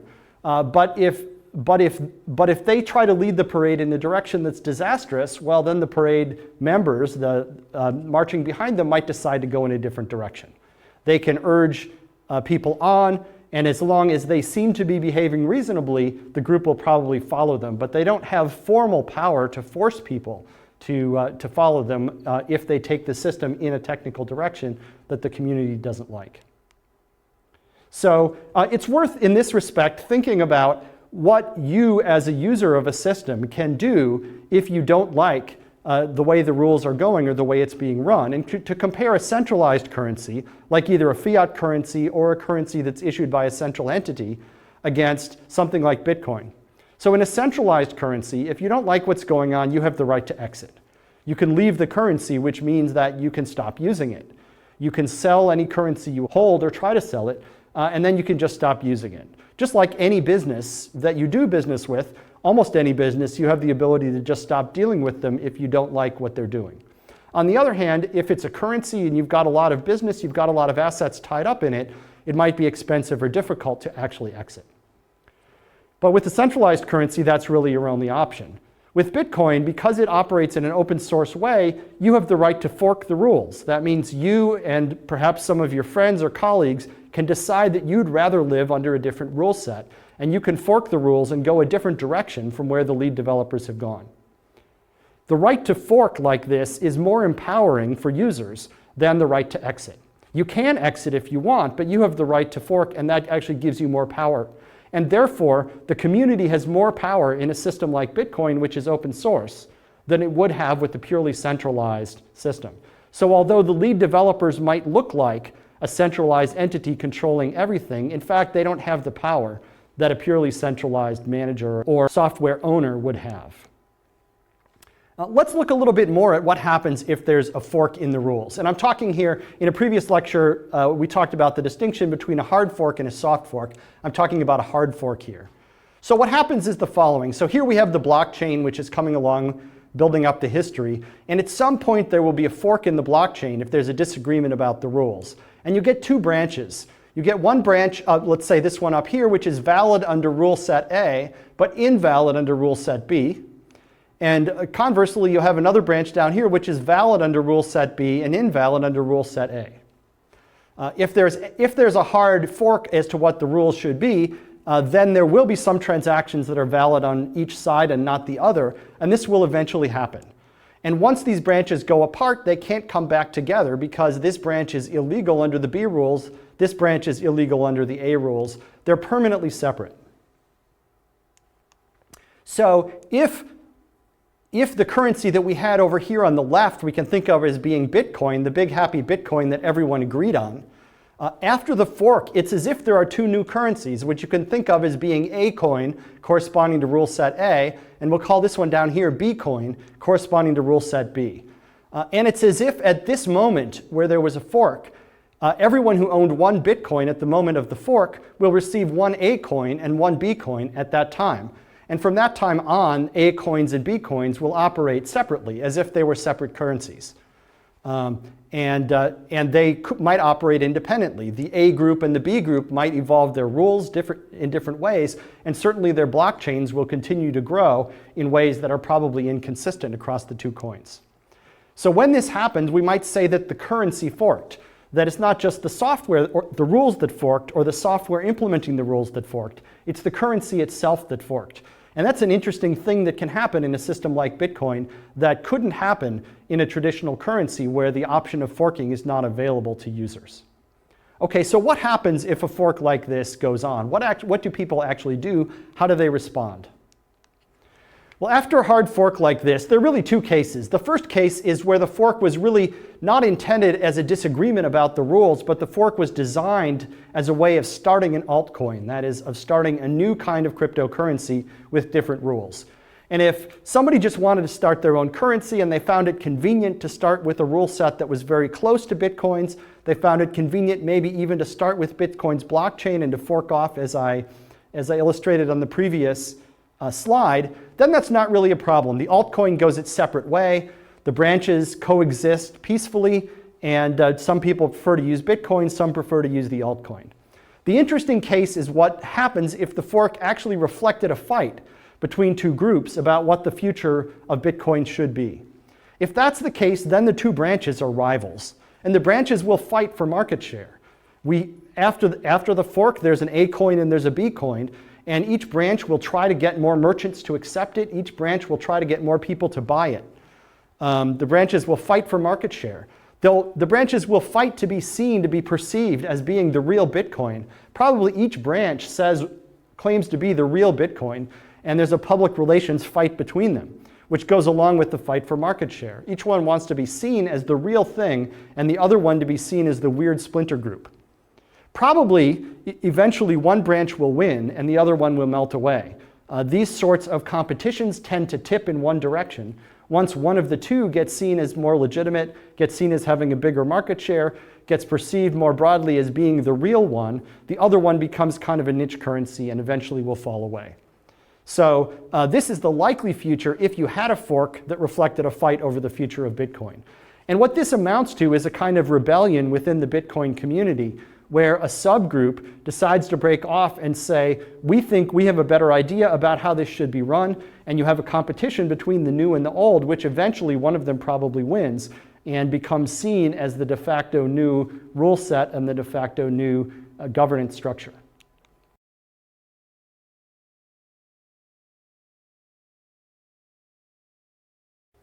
In section 7.3, we'll talk about who are the stakeholders in Bitcoin. Really, the question is who's in charge. We've talked about how Bitcoin relies on consensus and about how the rule book of Bitcoin is written in practice. We've talked about the possibility of a fork or a fight about what the rules should be. So now I want to come to the question of who actually has the power to determine who might win a fight like that. Okay, so who is the power? Well, suppose there's a negotiation about rule setting. There's a discussion within the community. There's a disagreement about which rule set should be used. Who actually controls the outcome? Now, if you think about it, as with any negotiation, one of the most important factors in understanding who has an advantage in the negotiation is to look at what happens if the negotiation fails and it comes down to a fight. And generally speaking, whoever has the best alternative to a negotiated agreement is going to have the advantage in a negotiation. In other words, whoever is likely to win a fight is likely to win the negotiation. It's the long-standing rule that on the playground, the biggest, strongest person is likely to get their way, even if no blows are exchanged. So let's talk about who actually has the power and who would be able to win if there were a fight involving a fork in the rules and a struggle for power over what the future of Bitcoin would be. So we can make a bunch of claims on behalf of a bunch of different stakeholders. The first claim is that the Bitcoin core developers have the power. Whoever it is that develops the core software, they have the power. They write the rule book. They literally have their fingers on the keyboard and have the ability to change the code that gets shipped. Since they write the rule book, since almost everybody does use their code and does follow their rules in practice, you could argue that they have the power because they can actually put a change out there that other people would, at least by default, accept. So the first stakeholder is the developers. A second claim, though, that we might make is that it's the miners who have the power. Why? Because miners are the ones who write the history. The miners are the ones who make the blocks that record the transactions that have happened. And so if the miners decide to follow a certain set of rules, then arguably everybody else has to follow it. We talked in previous lectures about what happens if you have a majority of miners. Certainly if there's a disagreement among the miners, and let's say 80% of them want one rule set, 20% want the other, well, the 80% group is going to be able to build a bigger, more impressive blockchain. And so they have some ability to push push the rules in a particular direction. Now, how much power they have depends maybe on whether the fork is a hard fork or a soft fork. This can get a little bit technical into the details of the dynamics of Bitcoin, but bottom line is miners have some amount of power because they get to write the history. And the history is going to be consistent with whatever consensus rules the miners end up following in the long run. So the second claim is that the miners have the power. You might also claim, though, that investors have the power. Why? Because investors are the ones who buy a lot and hold a lot of the Bitcoins. And so it's the investors who decide whether Bitcoin has any value. If the miners control the consensus about the history, and the developers control the consensus about the rules, it's the investors who control the consensus that Bitcoin will have value. Or at least that's the way the argument goes. So in the case of a hard fork, the investors, if they all or mostly decide to put their money on one branch, on the A coin or the B coin, then that one will have a lot of perceived legitimacy. And so the investors have a lot of power to decide which way things go if there is a fork. On the other hand, we could claim that merchants and their customers are the ones who have the power. Why? Because merchants and customers are the ones who generate the primary demand for Bitcoin. Yes, investors provide some of the demand that supports the price of the currency, but the primary demand that drives the price of the currency, as we saw in Lecture 4, is driven by a desire to mediate transactions, to use Bitcoin as a transaction technology. And because merchants and their customers drive that demand, they're the ones who drive the long-term price of Bitcoin. Or so this argument goes. Investors, according to this argument, are just guessing where the primary demand will be in the future. So investors are guessing where the merchants and customers will go in the future. And therefore, it's the merchants and their customers who really have the power. On the other hand, we could argue that no, it's the payment services that have the power. They're the ones that really handle transactions. A lot of merchants don't care which currency they follow. They simply want to use a payment service which will give them dollars and ease of use and handle all of the risk. And so to the extent that merchants and customers have power and that those people rely on the payment services to actually handle transactions, well then maybe it's the payment services that have the power because they drive primary demand and merchants, customers, and investors will follow them. Okay. Now, I've argued for a bunch of different parties, all of whom I've argued should have the power, and there's some merit to all of those arguments. But the fact is, all of those entities have some power. In order to succeed, remember, a coin needs all these forms of consensus. It needs a stable rule book written by developers. It needs investment. It needs mining power. And it needs participation by merchants and customers and the payment services that support them. So all of these parties have some power in controlling the outcome of a fight about the future of Bitcoin. And there's no one that we can point to as being the definite winner. It's a big, ugly, messy, consensus-building exercise. There's one more player that I want to talk about when I talk about governance of Bitcoin, and that's the Bitcoin Foundation. The Bitcoin Foundation was founded in 2012. And it really does two main things. First of all, it pays the core developers, or at least some of the core developers, it pays them a salary out of the foundation's assets so that they can work full-time on continuing to develop the software. The other thing that the Bitcoin Foundation does is it talks to government, especially the US government, as the voice of Bitcoin. People in the Bitcoin community said that we have a problem, that there's no one to talk to government on our behalf, and so our case is not being made, our arguments are not being heard in government. We need to have an entity that will do that. And the Bitcoin Foundation is one of the things that was set up to do that. And so that's the other function that the Bitcoin Foundation was set up to do. Now, the Bitcoin Foundation is not in charge of Bitcoin any more than any of these other parties are. It has membership from some members of the community, not from other members of the community. And its success, ultimately, like everything else in this kind of open source consensus-based ecosystem, will be driven by how much support it can attract and retain from the community over time. And it's worth discussing the points of controversy that have happened with respect to the Bitcoin Foundation.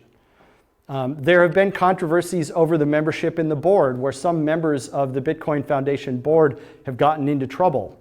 They've gotten into criminal trouble, or they've gotten into financial trouble, and the foundation has had to struggle with dealing with what to do about members of the board that are become liabilities and have to be replaced on short notice.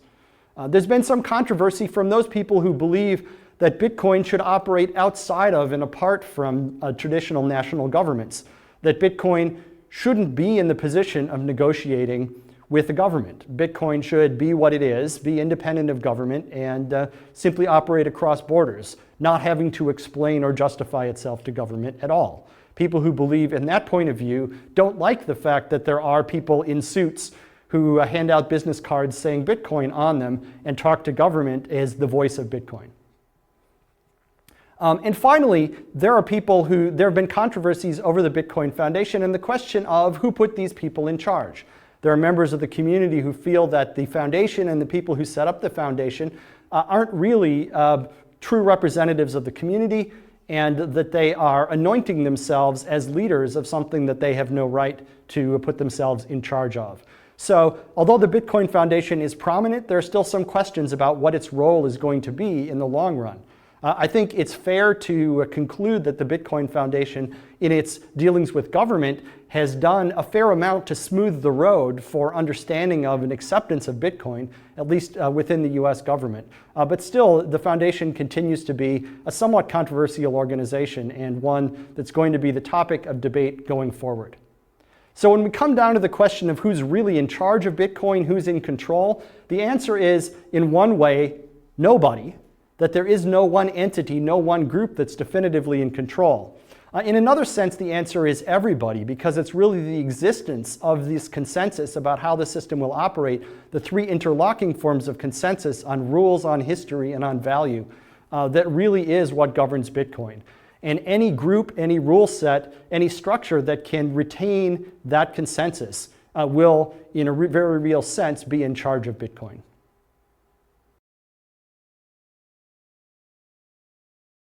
In lecture 7.4, we'll talk about the roots of Bitcoin, how it got started, what were the precursors to it, and we'll talk about the mysterious founder of Bitcoin. There were really two precursors to Bitcoin that are worth talking about. First, Bitcoin arose out of the cypherpunk movement. This was a movement that brought together two trends or arguments. First was libertarianism, and particularly the idea that society would be better off with either no government or with a very minimal government, with government enforcing only the minimum rule set necessary to allow people to coexist at all. So together with that strong libertarian notion, or perhaps even anarchist notion, we had the idea of strong cryptography and public key cryptography, which started in the late 1970s. These two ideas came together in the cypherpunk movement, and this was a group of people who believed that with strong online privacy and strong cryptography, you could re-architect the way that people interacted with each other into a world in which people could protect themselves and their interests more effectively, and could do so with much less activity, action, or as they would say, interference from government. So that was the cypherpunk movement. One of the challenges in the cypherpunk movement was how you were going to deal with money in a future cypherpunk world, where people were interacting over the net and interacting via strong technical and cryptographic measures. And so a bunch of research came along, led especially by early digital cash work by David Chaum and others, that was designed to create new forms of value that functioned like money, like cash, in the sense of being anonymous and easily exchangeable, but also provided stronger notions of anonymity or privacy. And so early work in that area, and there's a whole interesting story about how that developed and why it didn't sweep the world. Early work in that area came together with the cypherpunk beliefs and the desire to have a strong currency that would be decentralized, online, and relatively private, to create the world from which Bitcoin was born, as well as the philosophy that many of the early supporters of Bitcoin, and even many of the supporters today, still follow. Bitcoin began in 2008 with the release of this white paper called Bitcoin, a peer-to-peer electronic cash system that was authored by Satoshi Nakamoto. This paper, which you can still get online easily, is the initial description of what Bitcoin is, basically how it works, and what the philosophy behind its design is. And so this is still a good thing to read if you want to get a quick idea of how the technical design of Bitcoin and how the initial philosophy of its operation was specified. So this was the beginning. This was released along with open source software to implement the Bitcoin system back in 2008, and this is where everything started. Now this was written by this person, Satoshi Nakamoto, and Satoshi is one of the central mysteries of Bitcoin. What do we know about Satoshi? Well, Satoshi is the author of this white paper in the original Bitcoin software. The name Satoshi Nakamoto was almost certainly a pseudonym. That is a fake name that some person or people have adopted for the purpose of doing things related to Bitcoin. The identity of Satoshi is associated with certain public keys, with certain accounts and certain systems, so that there are certain kinds of accounts or statements or certain kinds of digital signatures that would convince the community that something was said by or issued by or created by the real Satoshi. So Satoshi, while being a pseudonym, is also a person who can speak and who has spoken, especially extensively in the early history of Bitcoin. What do we know about Satoshi? Well, we know that Satoshi writes fairly well in English. Satoshi uses sometimes American, sometimes British spellings. There's been a lot of attempts to look at the text, to look at the code, and to try to figure out what is Satoshi's native language, where is Satoshi from, attempts to look at the hours and times, and what type of machine does Satoshi use, and all of these sorts of things, try to figure out who is this person or people, and what are they doing. Satoshi was fairly active in working on Bitcoin, on writing about Bitcoin, and participating in online forums until around 2010, and since that time, Satoshi has said almost nothing. There's one notable exception that I'll mention in a minute. Satoshi owns a lot of Bitcoins from early mining. In the beginning, Satoshi was perhaps the only miner, or one of the only few people mining Bitcoins, and those Bitcoins that were accumulated by Satoshi's accounts early on now are extremely valuable, and yet those accounts are not being cashed out. Everybody can see which accounts, which Bitcoin addresses probably belong to Satoshi. And so if those coins were to be cashed in, if they were to be sold and the proceeds transferred into any particular bank account, that would be a very notable event and would be an important clue to Satoshi's identity. And so interestingly, although Satoshi created the Bitcoin system and has on paper made a lot of profit from it, Satoshi is unable to cash in that profit without identifying him or herself, something that for whatever reason Satoshi doesn't want to do. The real identity of Satoshi, still unknown. The question of who's really Satoshi is a favorite parlor game at Bitcoin-oriented conferences. It's also something that a lot of reporters have tried to do. People have done all sorts of things. They've looked at text. The text written by Satoshi, try to compare it to other things. They've tried to look at other pieces of software, to patent applications. They've looked at who was writing papers about things that seemed like technical precursors to Bitcoin before Bitcoin came along, et cetera, et cetera.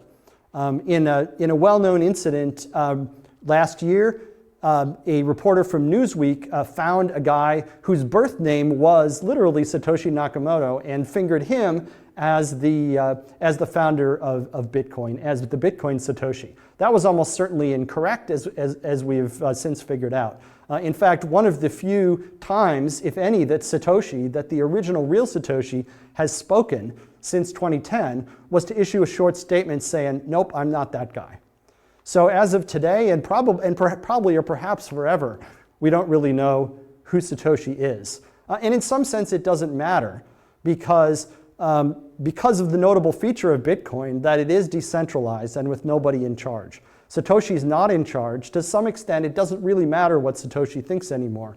Any special influence that Satoshi has is only because of respect that Satoshi would have within the Bitcoin community should Satoshi become active again. So it's possible that we'll never know who Satoshi is. So Bitcoin was started in 2008 by Satoshi, whoever he, she, or they are, and has grown since then. If we look at a graph of the transaction volume, the number of transactions per day, this starts on the left at the beginning of 2009 and goes up to the summer of 2014. What you see is something roughly like an exponential growth. And indeed, this is pretty much what you'd expect from something that's spread by word of mouth. Like the internet, like other popular technologies, Bitcoin has grown in a roughly exponential way, and when there are jumps, they typically correspond to bursts of publicity, moments when Bitcoin became known in the popular press, for example, or when there were newsworthy events. Transaction volume has gone up over time. The total value of Bitcoin also has gone up, perhaps in a similar way. What you see is this looks like zero, but in fact it's just very low. And you see a relative rise starting here, maybe beginning in the middle of 2012. This looks roughly like an exponential growth, but with two spikes superimposed on it. One here in roughly April of 2013, March or April of 2013. It spiked up and then relaxed back down to the underlying exponential curve. And then arguably here around the beginning of 2014, it spiked up to about this value and then relaxed back down again to something near the exponential growth which has happened since then. So arguably, Bitcoin has grown in a way that is relatively organic and at a relatively constant exponential rate since it was born. And those who believe that Bitcoin has a bright future ahead of it believe that this exponential growth will continue.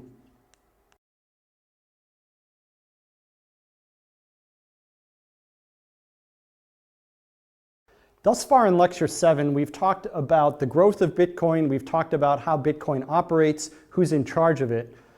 I want to spend the rest of Lecture 7 talking about governments' interaction with Bitcoin and government attempts to regulate Bitcoin. And we'll start simply with the moment when governments noticed Bitcoin, when Bitcoin became big enough as a phenomenon that governments started to worry about the impact it might have, and governments started to talk about how to react to it. One reason why governments would notice a digital currency like Bitcoin is that an untraceable digital cash, if it exists, can defeat capital controls. Capital controls are rules or laws that a country has in place that are designed to prevent the flow of value, of capital, of wealth, either in or out of the country. And by putting controls on banks and investments and so on, a country can try to prevent these flows.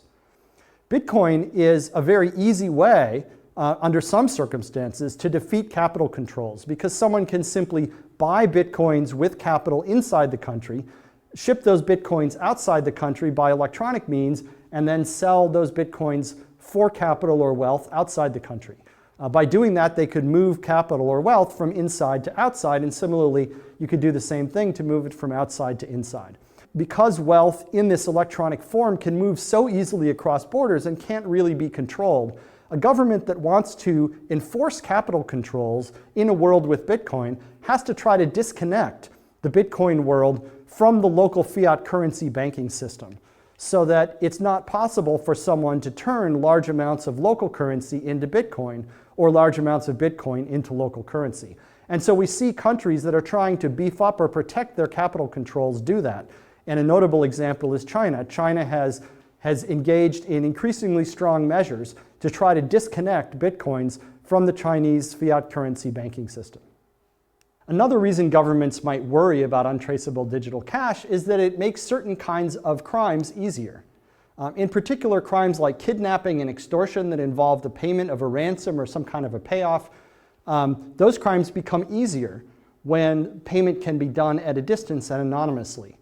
Law enforcement against kidnappers, for example, often has relied upon exploiting the handoff of money from the victim or the victim's family to the criminals. When that can be done by email, when that can be done at a distance in an anonymous way, it becomes much harder for law enforcement to follow the money. Similarly, tax evasion becomes easier when it's easier for people to move money around, when it's easier to engage in transactions that are not easily tied to a particular individual or identity. And finally, the sale of illegal items becomes potentially easier when the transfer of funds can happen at a distance and without needing to go through a regulated institution. A good example of that is Silk Road. Silk Road was essentially the eBay for illegal drugs. You can see here a screenshot of Silk Road's website when it was operating. It calls itself an anonymous marketplace. And you can see over on the left some sorts of things that are for sale. Illegal drugs were the primary thing for sale on Silk Road. You can see examples of the sorts of things that were for sale here. Silk Road allowed sellers to advertise goods for sale. They allowed buyers to buy those goods. The goods were delivered typically through the mails or through shipment services, and payment was made in Bitcoins. So Silk Road operated as a Tor hidden service, something that was discussed in an earlier lecture. So by operating as a Tor hidden service, the Silk Road servers could be hidden from law enforcement, so they were difficult for law enforcement to reach.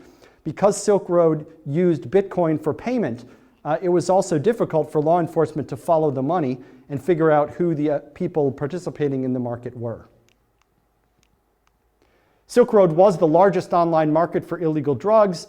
As I said, it ran as a Tor hidden service and used payments in Bitcoin. The site held the Bitcoins in escrow while the goods were shipped. There was an innovative escrow system which helped to protect the buyers and sellers against cheating by other parties. The Bitcoins would be released once the buyer certified that the goods had arrived. Silk Road had an eBay-like reputation system that allowed buyers and sellers to get reputations for following through on their deals. And by using that reputation system, Silk Road was able to give the participants in the market an incentive to play by the rules, even though they would be very, very difficult to find otherwise. So Silk Road was innovative among criminal markets in finding ways of enforcing the rules of the criminal market at a distance, something that criminal markets have in the past had difficulty doing. Silk Road was run by a person who called himself Dread Pirate Roberts, and some of you may recognize that reference. Obviously a pseudonym.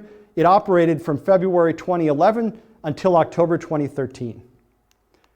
Silk Road was shut down after the arrest of this guy, Ross Ulbricht, who was the alleged operator of Silk Road. He was arrested in October 2013 and he's currently awaiting trial. The government says that he was the operator of Silk Road and that he tried to cover his tracks by operating using various anonymous accounts, by using Tor, anonymous remailers, and those sorts of things. But they said that they were able to connect the dots and connect him to Silk Road activity, to connect him to the servers, and to connect him to the Bitcoins that belonged to the operator of Silk Road. They charged him with various crimes relating to operating Silk Road. They also charged him with attempted murder for hire. If the allegations are true, he more than once tried to pay to have people killed. Fortunately, he was bad at it and nobody actually got killed. But nonetheless, these are some pretty serious charges. The government, in the course of taking down Silk Road, seized about 174,000 Bitcoins. That's quite a bit of value. They then auctioned those off to the public. As with the proceeds of any crime under US law, they could be seized by the government, and the government did seize them. So Mr. Ulbricht is awaiting trial. We'll eventually perhaps find out the full evidence against him. Now, there are several lessons from Silk Road and from the encounter between law enforcement on the one hand and Dread Pirate Roberts, perhaps Mr. Ulbricht on the other hand. First of all, one lesson is that it's actually pretty hard to keep the real world and the virtual world separate. The operator of Silk Road believed that he could live his real life living in society and at the same time have a secret identity in which he operated a fairly good-sized business and technology infrastructure. That apparently is harder than you would think. It's difficult to keep these separate worlds completely apart and not accidentally create some linkage between them.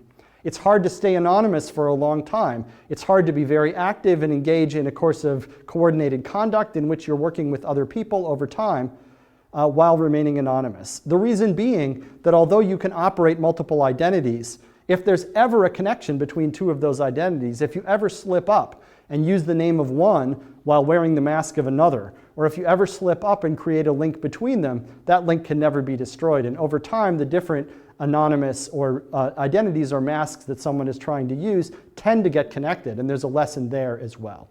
The third lesson here is that the feds, the law enforcement, can follow the money. Because even before there was an arrest in the Silk Road case, the government knew that certain Bitcoin addresses were operated by the operator of Silk Road, and they were watching those addresses. The result is that the operator of Silk Road, while wealthy according to the blockchain, was not actually able to benefit from that wealth because any attempt to transfer those assets over into the dollar world would have resulted in a traceable event and probably would have resulted in rapid arrest. And so although Mr. Albrecht was allegedly the owner of 174,000 bitcoins, the fact is he was not living like a king. He was living in a one-bedroom apartment in San Francisco, apparently unable to get to the wealth that he allegedly controlled. The lessons here are that if you intend to operate an underground criminal enterprise, and I hope you as our students are not, but if you are, that it's a lot harder to do than you might think. That the technologies like Bitcoin and Tor are not panaceas for people who want to do these things, and that law enforcement actually has some pretty significant tools that they can still use. And so although there might have been some panic in the world of law enforcement over the rise of Bitcoin, law enforcement is more and more realizing that they can still follow the money up to a point, and that they still do have a substantial ability to investigate crimes and to make life difficult for people who want to engage in coordinated criminal action.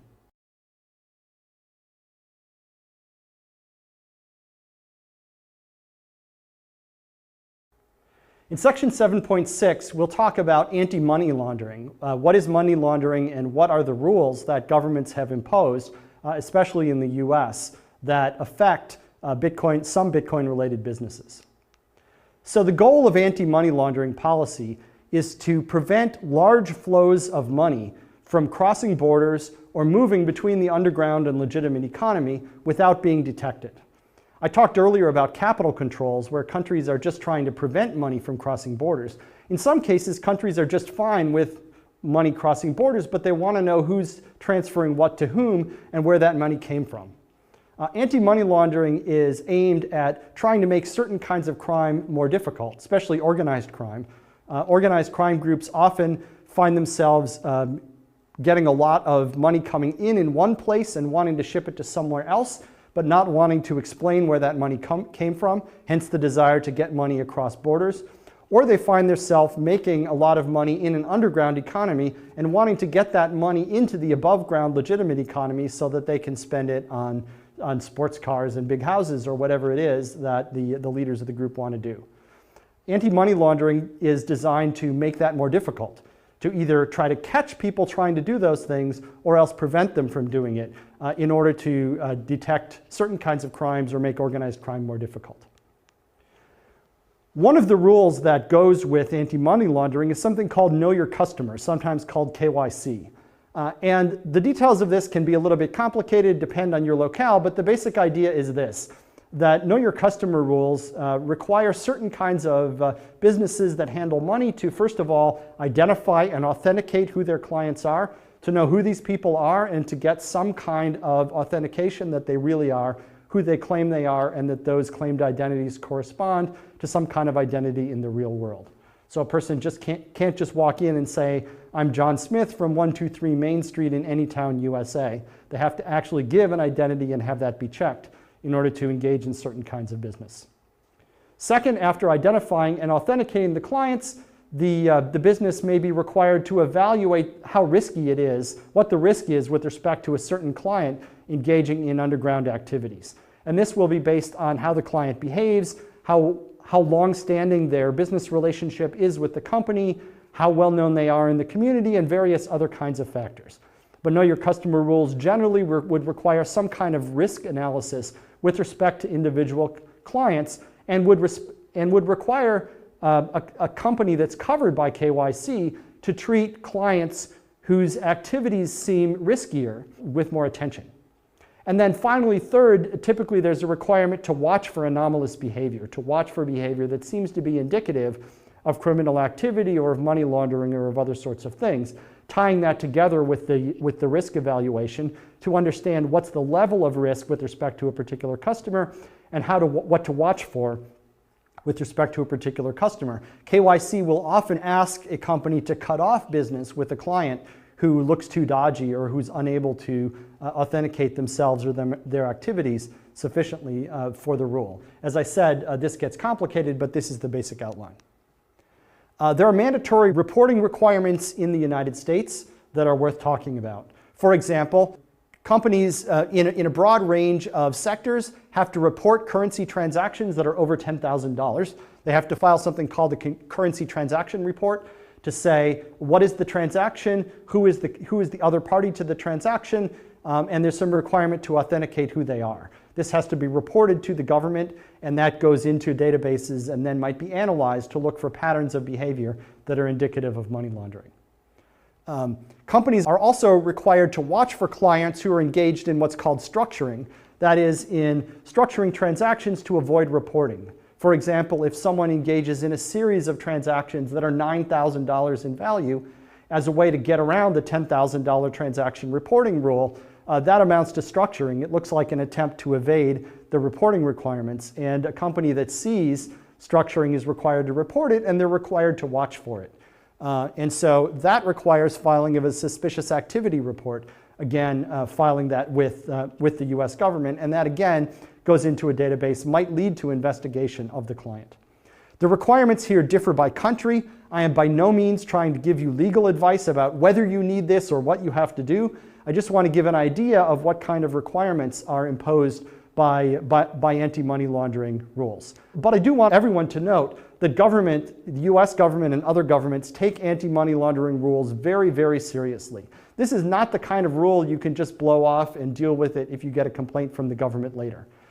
Bitcoin businesses have been shut down. They've been shut down temporarily. They've been shut down permanently. Business people have been arrested. People have gone to jail for not following these rules.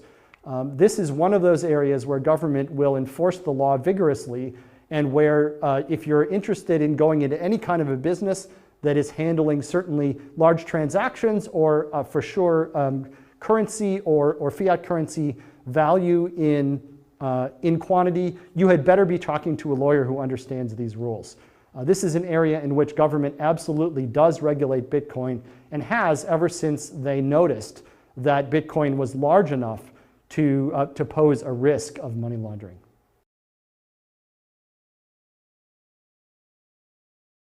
The R word, regulation.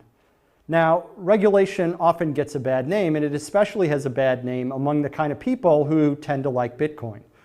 Regulation is some bureaucrat who doesn't know my business or what I'm trying to do coming in and messing things up. It's a burden, it's stupid, it's pointless, etc.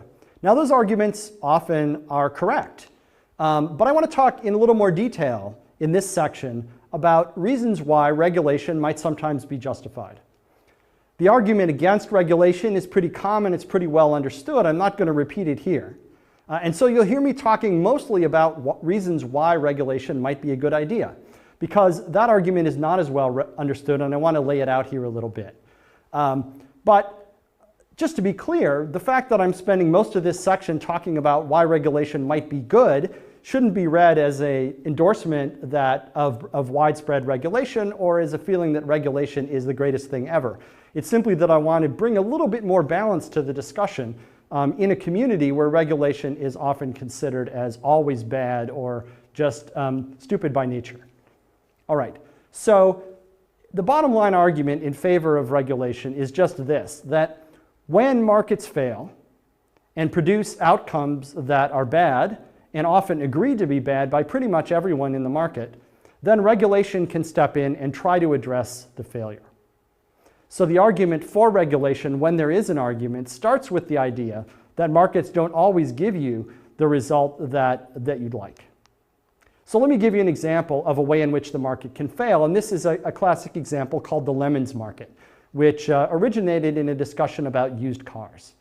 So let's talk about a market in concept, a market for widgets, some kind of good that we want to sell. And let's say that widgets can be either low quality widgets or high quality widgets. A high quality widget costs a little bit more to manufacture than a low quality widget, but it's much, much better for the consumer who buys it. Consumers like high quality widgets much, much better. Now, an efficient market, a market that's operating well, would therefore deliver mostly high quality, or I'll write it HQ, widgets to consumers. Why?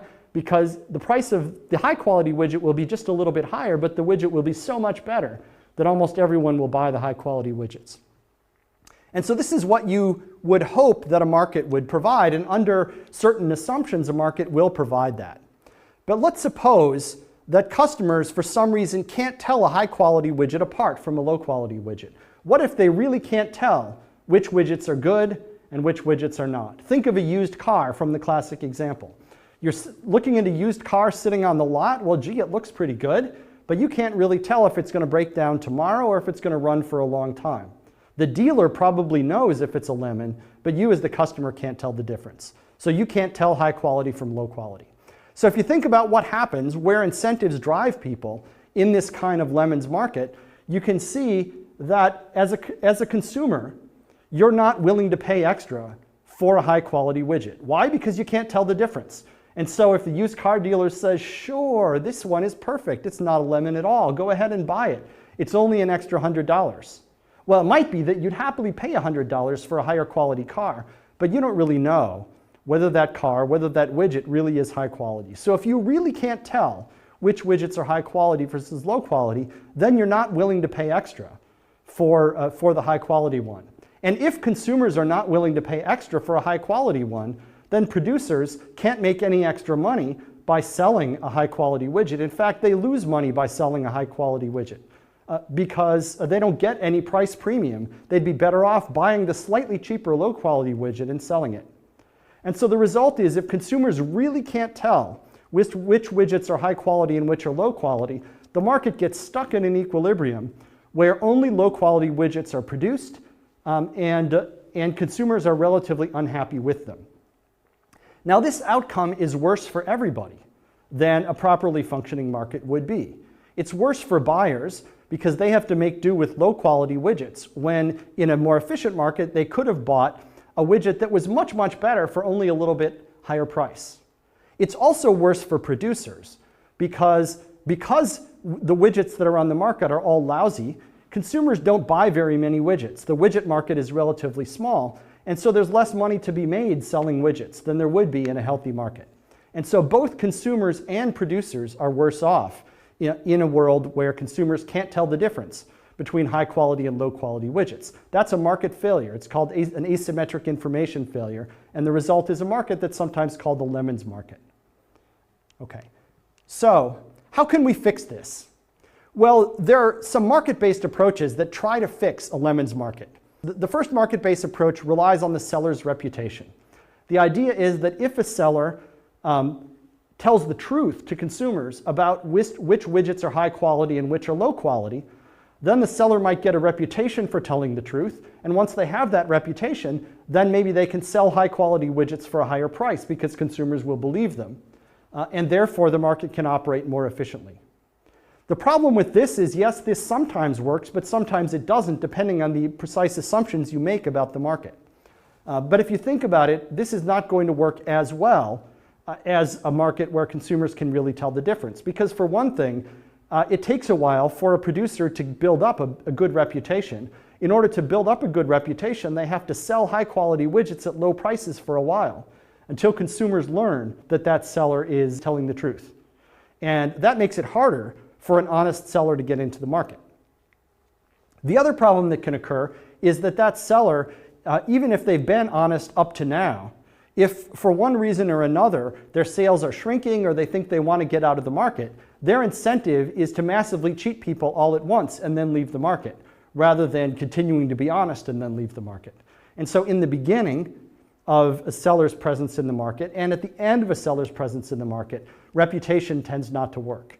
This sort of reputation-based approach also tends not to work in businesses where consumers don't do repeat business with the same entity or where the product category is very new. And so there hasn't been enough time for sellers to build up a reputation, like, say, in a high-tech market like, say, Bitcoin exchanges. The other market-based approach is warranties. That's the idea that a seller could provide a warranty to a buyer that says that if this thing turns out to be low quality, if it doesn't work well for you, I'll give you a new one, I'll pay you back, or something like that. And that can work up to a point as well, but there's also a problem there, that this warranty is just another kind of product, which can also come in high quality and low quality versions. A low quality warranty is one where the seller doesn't really come through when you come back with a broken product. They don't really replace it, they don't really give you your money, they make you jump through all kinds of hoops. And so this is not a panacea either. So if you have a lemons market which has developed, and if these market-based approaches don't work for the particular market that you're dealing with, then regulation might be able to help. And there are three ways in which regulation might be able to help address a lemons market. First, regulation could require disclosure. They could require, say, that all widgets be labeled as high quality or low quality, and then have penalties on the firms for lying. That gives consumers the information that they were missing. A second approach to regulation is to have quality standards, is to require that no widget can be sold unless it meets some standard of quality testing, and have that standard set so that only high quality widgets can pass the test. That way you have a market that's all one kind of widget, but at least it's high quality widgets, assuming that the regulation works as intended. Or you could have required warranties so that all sellers have to issue warranties and then enforce the operation of those warranties so that sellers are really held to the promises that they make. So all of these are forms of regulation which obviously could fail, which might not work as intended, which might be miswritten or misapplied. They might be burdensome on sellers and so on, but there's at least the possibility that regulation of this type might help to address the market failure due to a lemons market. So this is one example of how regulation can be an efficient thing to do if it's done well when there's a certain kind of problem, namely the inability of consumers to tell the difference between a high quality and a low quality product offering. And so people who talk about Bitcoin exchanges, for example, and argue for regulation of them sometimes point to them as an example of a lemons market. Another example of a market failure, or a place where the market doesn't operate the way that you would like it to in order to serve consumers, is price fixing. Price fixing simply is a case where different people are selling a product in a market and they just agree with each other that we're going to raise prices or we're not going to lower prices. Related to price fixing is an agreement not to compete, where companies that would otherwise go into competition with each other agree not to compete with each other. For example, if there were two bakeries in town, they might agree that one of them will only sell muffins and the other will only sell bagels. And that way there's less competition between them than there would be if they both sold muffins and bagels. As a result of the reduced competition, presumably prices go up and the merchants are able to foil the operation of the market. Because after all, the reason that the market protects consumers well in its normal operation is through the vehicle of competition, that sellers have to compete in order to offer the best goods at the best price to consumers, and if they don't compete in that way, then they won't get business. So an agreement to fix prices or an agreement not to compete circumvents that competition and prevents competition from operating in the market. So another way that the market can fail is when people take steps that prevent competition. These kinds of agreements, either an agreement to raise prices or an agreement not to compete, these are illegal in most jurisdictions. This is part of antitrust law or competition law. In general, antitrust or competition law is aimed to prevent cases where the market gets stuck in a situation where there isn't enough competition to protect consumers, or cases where somebody acts in a deliberate way to try to prevent someone from competing with them, acting in a way other than simply offering good products at good prices. Antitrust law is very complicated. I've given you sort of a sketch of it, but this is another instance where we know that there are failures that can occur and where the law will step in to prevent, in the easy cases, things like price fixing or agreement not to compete, but in more difficult cases, even some attempts to reduce competition in the market through, say, mergers or other kinds of activity. Another example where regulation might be helpful.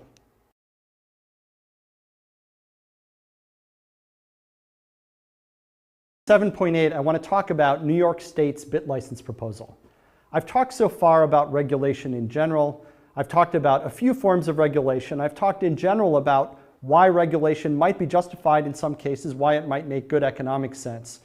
But now I want to talk about a specific effort by a specific state to introduce specific regulation of Bitcoin. We'll dig a little bit into what the bit license proposal would do. This is an issue that is current as of the filming of this lecture, that'll be current as of the release of this lecture, and it gives you a snapshot of the kinds of things that regulators are doing. Okay, so the bit license proposal was issued in July of 2014. Down at the bottom of the slide here, there's a URL where you can go and read it if you like. Here's the heading on it, the New York State Department of Financial Services. That's the part of the state of New York that regulates the financial industry. And of course, the state of New York has the world's largest center of the financial industry in it. And so it's a part of the New York State government that is used to dealing with relatively large institutions. It's a proposed set of codes, rules, and regulations that has to do with virtual currencies. So this is a new regulatory proposal from the state of New York. And there's a lot of text here, but let's walk through it. It's worth talking about. What the regulation fundamentally says is that you would need to get something called a bit license from the New York Department of Financial Services if you wanted to do any of the things listed on this slide. If you wanted to engage in virtual currency business activity, that means any one of the following things if you're dealing with New York or a New York resident. So if you're doing any one of these 5 things and any of your customers are in New York, and perhaps consult your lawyer, if you have business partners or other aspects of your business in New York relating to this, you need a bit license. The first thing is receiving virtual currency for transmission or transmitting virtual currency. Second, securing, storing, holding, or maintaining custody or control of virtual currency on behalf of others. This might cover something like wallet services or other sorts of things, or perhaps exchanges. Buying and selling virtual currency as a customer business. You can apparently buy and sell it for yourself, but doing it as a customer business, you need a bit license. Performing retail conversion services, including conversion or exchange of fiat currency or other value into virtual currency, conversion or exchange of virtual currency into fiat currency, or the conversion or exchange of one form of virtual currency into another form of virtual currency. So if you're trading virtual currency for fiat currency or virtual currency for virtual currency. And finally, controlling, administering, or issuing a virtual currency. If you're doing any one of those things in the state of New York or operating with a New York State resident, then you need to get a bit license from the New York Department of Financial Services if this regulation goes into effect. You would have to apply for a license. To apply for a license, there's detailed language in the proposed regulation which you can read, but roughly speaking, you have to provide information on the ownership of your enterprise, on your finances and insurance, on your business plan, generally to allow the Department of Financial Services to know who you are, how well backed you are, where your money comes from, and what you're planning to do. You have to pay an application fee. You would have to pay. A licensee would have to do the following things once you had a license. You'd have to provide updated information to the Department of Financial Services about the things I talked about before, ownership, finances, insurance, and so on. You'd have to provide periodic financial statements so they can keep track of how you're doing financially. You'd be required to maintain a financial reserve. The amount of that would be set by the Department of Financial Services based on various factors about your business, what's the nature of your business, how well financed it is, who it is, how big it is, et cetera, et cetera. The DFS would be able to set rules about that. There are detailed rules about things like how you would keep custody of consumer assets. There are anti-money laundering rules which might or might not go beyond what's already required. There are rules related to cybersecurity, having a cybersecurity plan and penetration testing and so on. There are rules about disaster recovery. You have to have a disaster recovery plan and that meets various certain criteria. There are rules about record keeping. You have to keep records and make them available to the DFS on certain circumstances for some length of time about certain kinds of activities. You'd have to designate a compliance officer, someone within your company, your organization, who is in charge of compliance and has responsibility and authority to make compliance happen. You have to have written policies about compliance and about certain kinds of things that are satisfactory to the NYDFS. And there's a requirement that you disclose risks to consumers so that consumers understand what are the risks of doing business with you. The exact rules on that are not exactly clear at this point, but you might imagine something like the sort of prospectus that comes along with a mutual fund or with a publicly traded stock. Perhaps that's what the DFS has in mind. So these are fairly substantial requirements for companies that have a bit license, and anyone with a bit license would be required to do all this stuff. The state of the bit license proposal right now, the situation that it's in as of this filming, which is August 2014, is it has been proposed by the New York Department of Financial Services. It's been formally proposed. You can go read the document, the proposal at the URL that was on the earlier slide. The DFS has solicited public comments. They have asked members of the public to write in and give them comments about the proposal. Do you like it? Do you not like it? What's good? What's bad? What do you propose changed? And so on. And lots of entities are gearing up to send comments to the NYDFS. After all the comments are in accordance with the normal regulatory process, the NYDFS will decide what to do. They'll decide whether to withdraw the proposed regulation, whether to issue it in modified form, whether to issue it in exactly the original form, and along with that decision, they'll issue some kind of a document that gives the rationale for deciding what they decided to do. Now, various parties have asked the NYDFS to grant an extension on the original date for comments, and NYDFS has signaled, they haven't definitively stated, but it seems pretty clear at this point that they're going to grant an extension.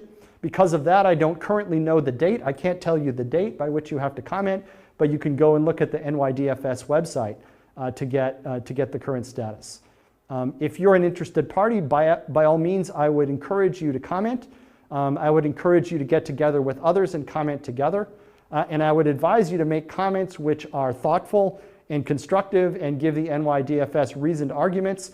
Comments of the sort of, this is the coolest thing ever, or you guys are total idiots, you don't know what you're doing, might make you feel good, but they're not going to affect what the NYDFS does. My prediction at the end of the day is that some kind of bit license is likely to be put in place by the NYDFS. Maybe it will be reduced from the scope or changed from what was originally proposed, but some kind of bit license, some kind of licensing regime which calls itself bit license, I predict, will be put in place by the New York Department of Financial Services. If this happens, or if New York doesn't do it and somebody else does something similar, the result will be that if you want to do business in any of the business sectors that we talked about in the previous slide, you would need a bit license from the state of New York in order to operate. And if this goes into effect, this would really be a major step in the history of Bitcoin. You would have a situation where not only NYDFS, but perhaps other jurisdictions would start to step in and regulate, and you'd start to see Bitcoin businesses get closer to the model of regulated financial institutions that traditional financial institutions have been in. This would be a step that really is in some ways contrary to some of the initial cypherpunk or cyber-libertarian ideas about what Bitcoin was supposed to be. But in a very real sense, I think it's inevitable that as soon as Bitcoin became really valuable, that Bitcoin businesses became big businesses, that government got interested, it was more or less inevitable that regulation would ensue. Because Bitcoin businesses touch real people, because they touch the fiat currency economy, because Bitcoin is big enough to matter, government is paying attention and Bitcoin is getting regulated. This, on the one hand, represents a retreat from what the original advocates of Bitcoin had in mind. In another way, it represents the Bitcoin ecosystem growing up and integrating into the regular economy, which is much more regulated. Regardless of whether you like it or don't like it, this is a thing that's starting to happen. And if you're interested in starting a business in this area, you need to be paying attention to this trend. Will this be a success? Will it be good or bad? Well, I think there's one barometer we can look to understand whether a regulation like the bit license is actually successful from a public policy standpoint at improving the quality of Bitcoin businesses. And that's this. If something like bit license goes into effect, and if companies start advertising to customers outside New York that we have a bit license, therefore you can trust us, and if that argument that we're regulated, therefore you can trust us, is convincing to consumers, if consumers see regulation as a positive in choosing a company, then I think the regulation will be working in the way that its advocates wanted it to do. Whether that will happen and how this affects the future of Bitcoin is something that we'll have to wait and see.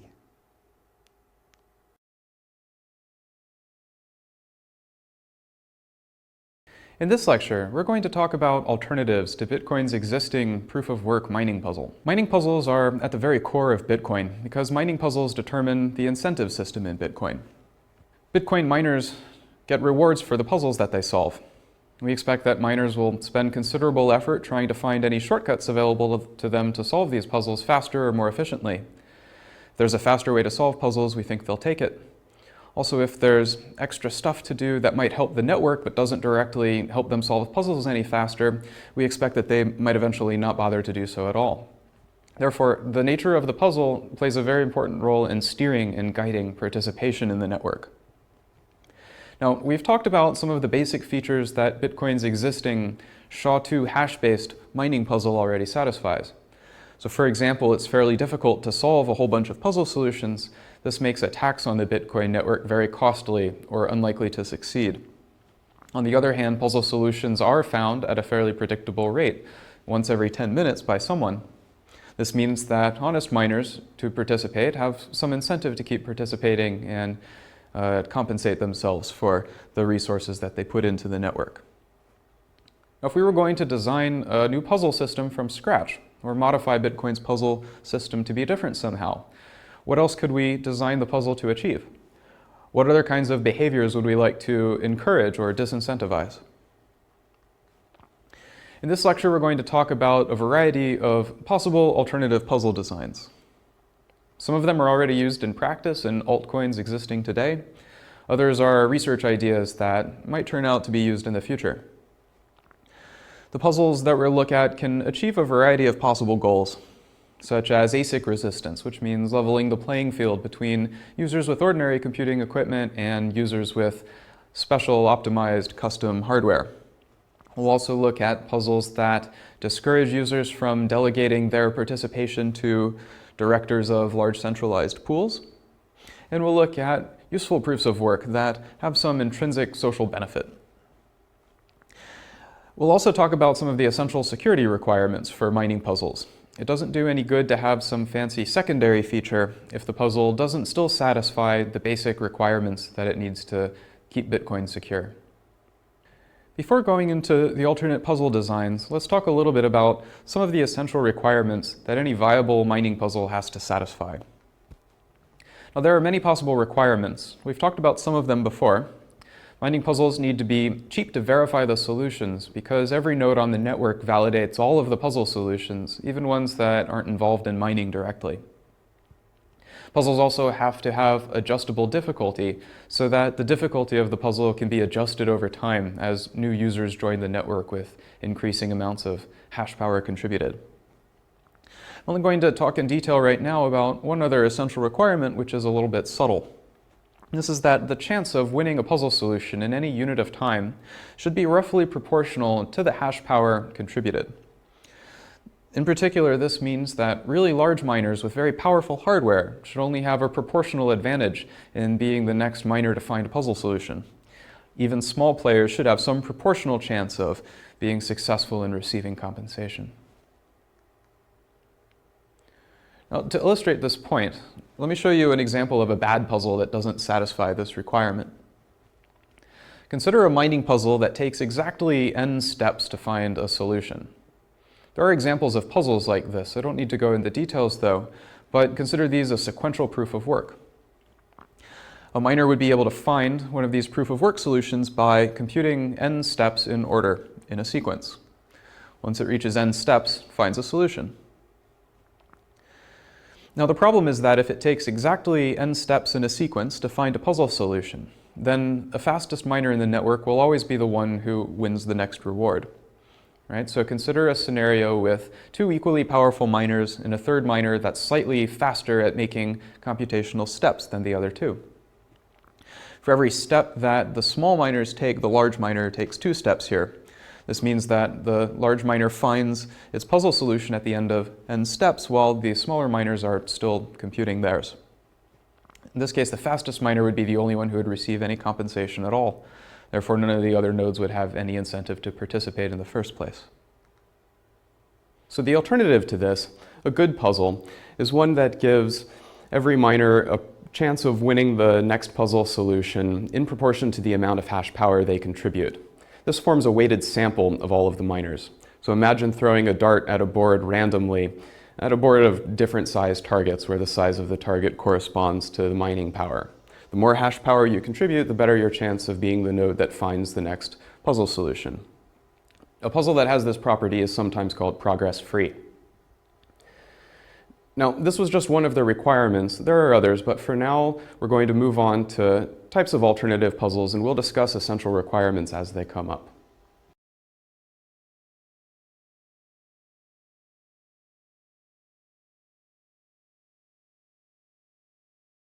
We're going to start by talking about ASIC-resistant mining puzzles. These are far and away the most widely discussed and sought-after alternative mining puzzles. Now, there are several reasons why we might want an ASIC-resistant mining puzzle. If you recall from previous lectures, Bitcoin mining used to be done using ordinary computers like CPUs and GPUs, then eventually moved towards customized FPGA devices, and now mining is mostly conducted using very powerful optimized ASIC chips, which are so vastly more effective than general-purpose computing equipment that it doesn't even pay off to use an ordinary computer or a very old generation of mining equipment. But this is too bad in a way, because it used to be very appealing that ordinary users could mine Bitcoins out of thin air just by leaving their computer on overnight, a computer that they already had. This was really good for a low barrier to entry because it gave a compelling reason for ordinary users around the world to join the Bitcoin mining network and participate. So wouldn't it be nice if we could go back to the good old days when it was possible to mine Bitcoins using ordinary general-purpose computing equipment? So the approach to go back to this is to come up with a puzzle that reduces the gap between the most cost-effective, customized hardware and general-purpose equipment that ordinary people already have. A separate goal is to try to prevent the very large ASIC manufacturers from dominating the Bitcoin mining game. There are only a few companies that are able to produce large semiconductor fabrication in order to actually produce the ASICs. So this represents a sort of consolidation of power. Now, a lot of customers of Bitcoin mining ASICs have this concern that the manufacturers are going to delay the shipment of their mining devices in order for the manufacturers to use the mining devices themselves in order to use them for their own benefit to get their own rewards at the expense of their customers. Another concern is that if there is some breakthrough and there's a vastly more efficient ASIC design, whoever comes up with that design might keep it a trade secret to themselves and use it to build their own very powerful industrial mining center. And then they would be able to dominate the network. So the approach here might be to build a puzzle that reduces the gap between potential future hardware ASIC designs and the ASICs that we already have, which are largely distributed to ASIC mining customers.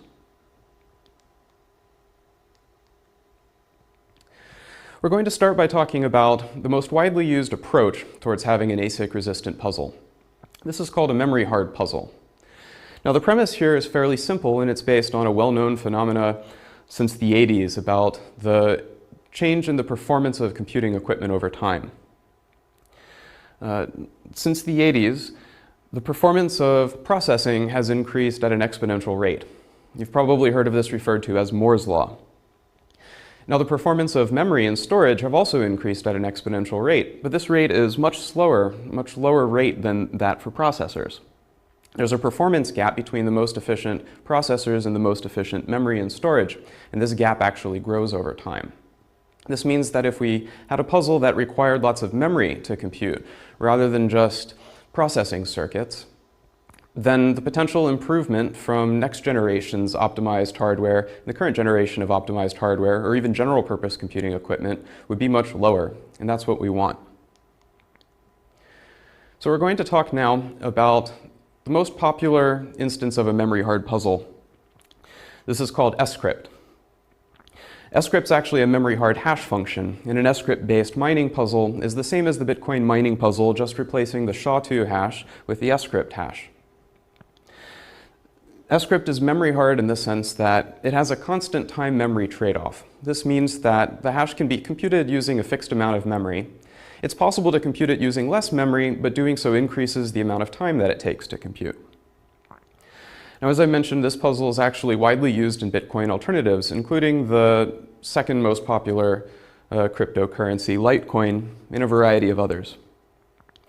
One thing that is to scrypt's advantage is that this hash function is also used in other places in security, especially password hashing, which has similar goals to ASIC resistance in Bitcoin mining. This gives extra confidence that if there are security problems with the hash function, then other people are looking at them and might find them. Now, the basic way that script works goes in 2 steps. The first step involves filling a large block of random access memory with random values, and the second step involves reading from this memory in a random order. Now I'm going to give a detailed illustration of just how the script hash function works. Now the goal here is going to be to compute the script hash function of an input string x. Now, this is going to be the first step. The goal is to fill a block of memory containing n cells with random values. Here n is 36. Now these values are going to be filled in sequential order. The first value, v1, is simply the hash of the input string x, where the hash function h is an ordinary hash function like SHA-2.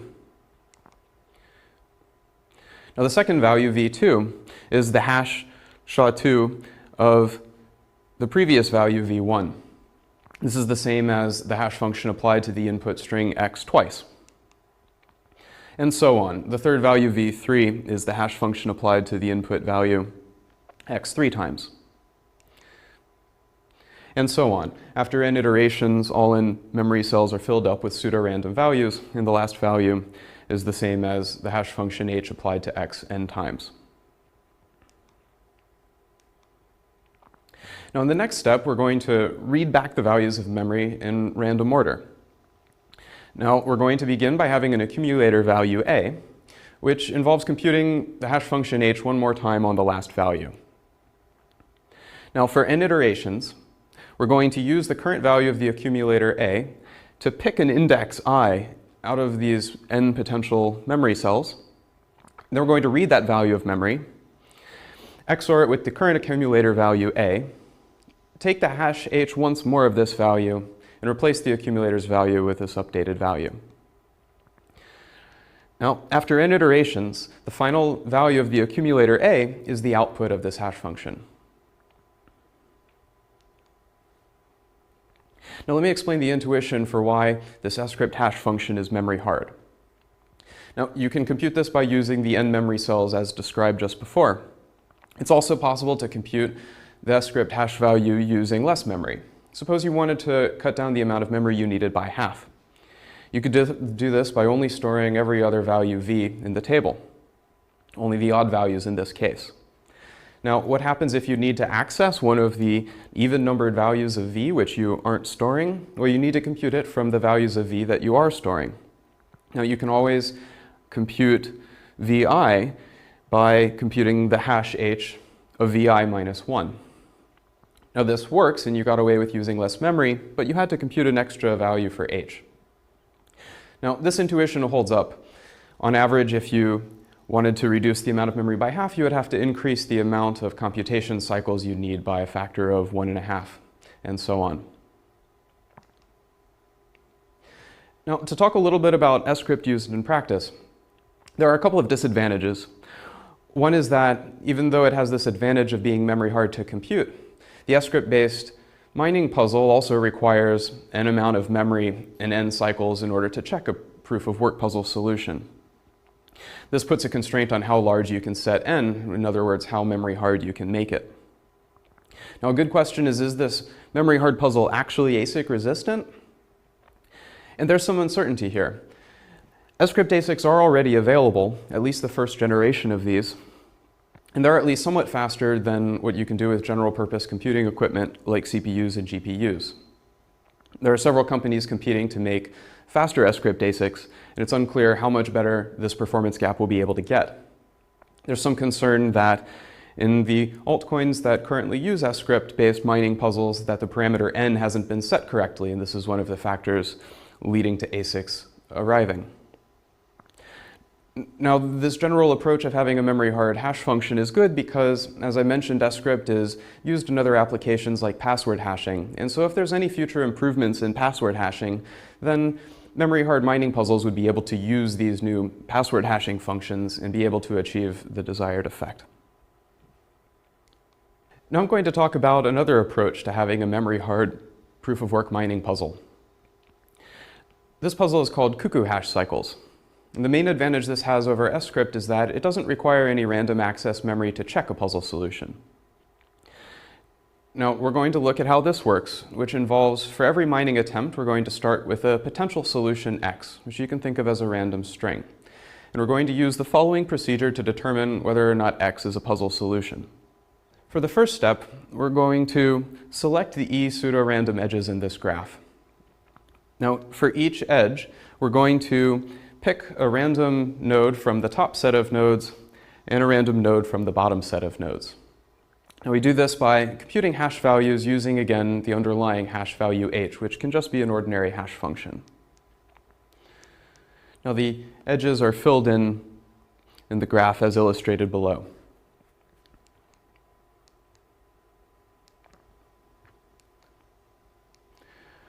Once the graph's completed, we want to determine whether or not there's a cycle in the graph of size k. Now, a cycle is a set of edges such that if you align the edges tip to tip or tip to end, then they form a complete cycle. So here's what a cycle of size 4 would look like in this illustrated graph. Now, k is another parameter of the puzzle. If the graph determined by input x has a cycle of size k, then we say that this has a solution. And we just output the input value x, as well as the evidence that there was a cycle, so the k indexes of the edges. Now, it's not as intuitive why this is a memory hard function, but the explanation is that finding cycles in graphs is a fairly well-studied problem, and the best-known algorithms for doing this do require a large amount of memory. Now, what is really clear to see is that this puzzle is very easy to check. The only thing you need to do in order to check the puzzle solution is to recompute what the edge endpoints would be for each of the k edges provided using the input value x. You only have to compute k hash functions and no random access memory is required. Now, there are even more approaches towards building ASIC-resistant mining puzzles. I'm only going to describe these really briefly. One is to simply build much more complicated hash functions than the ones that we've talked about so far. One example of this is the mining puzzle based on the x11 hash function, which is simply 11 well-known hash functions strung together in a sequence. Another approach is to have a mining puzzle that's a moving target. Here you would have a mining puzzle that actually changes altogether every so often. This means that optimized mining hardware for one puzzle probably wouldn't be good at solving all of the puzzles even after the puzzle changes.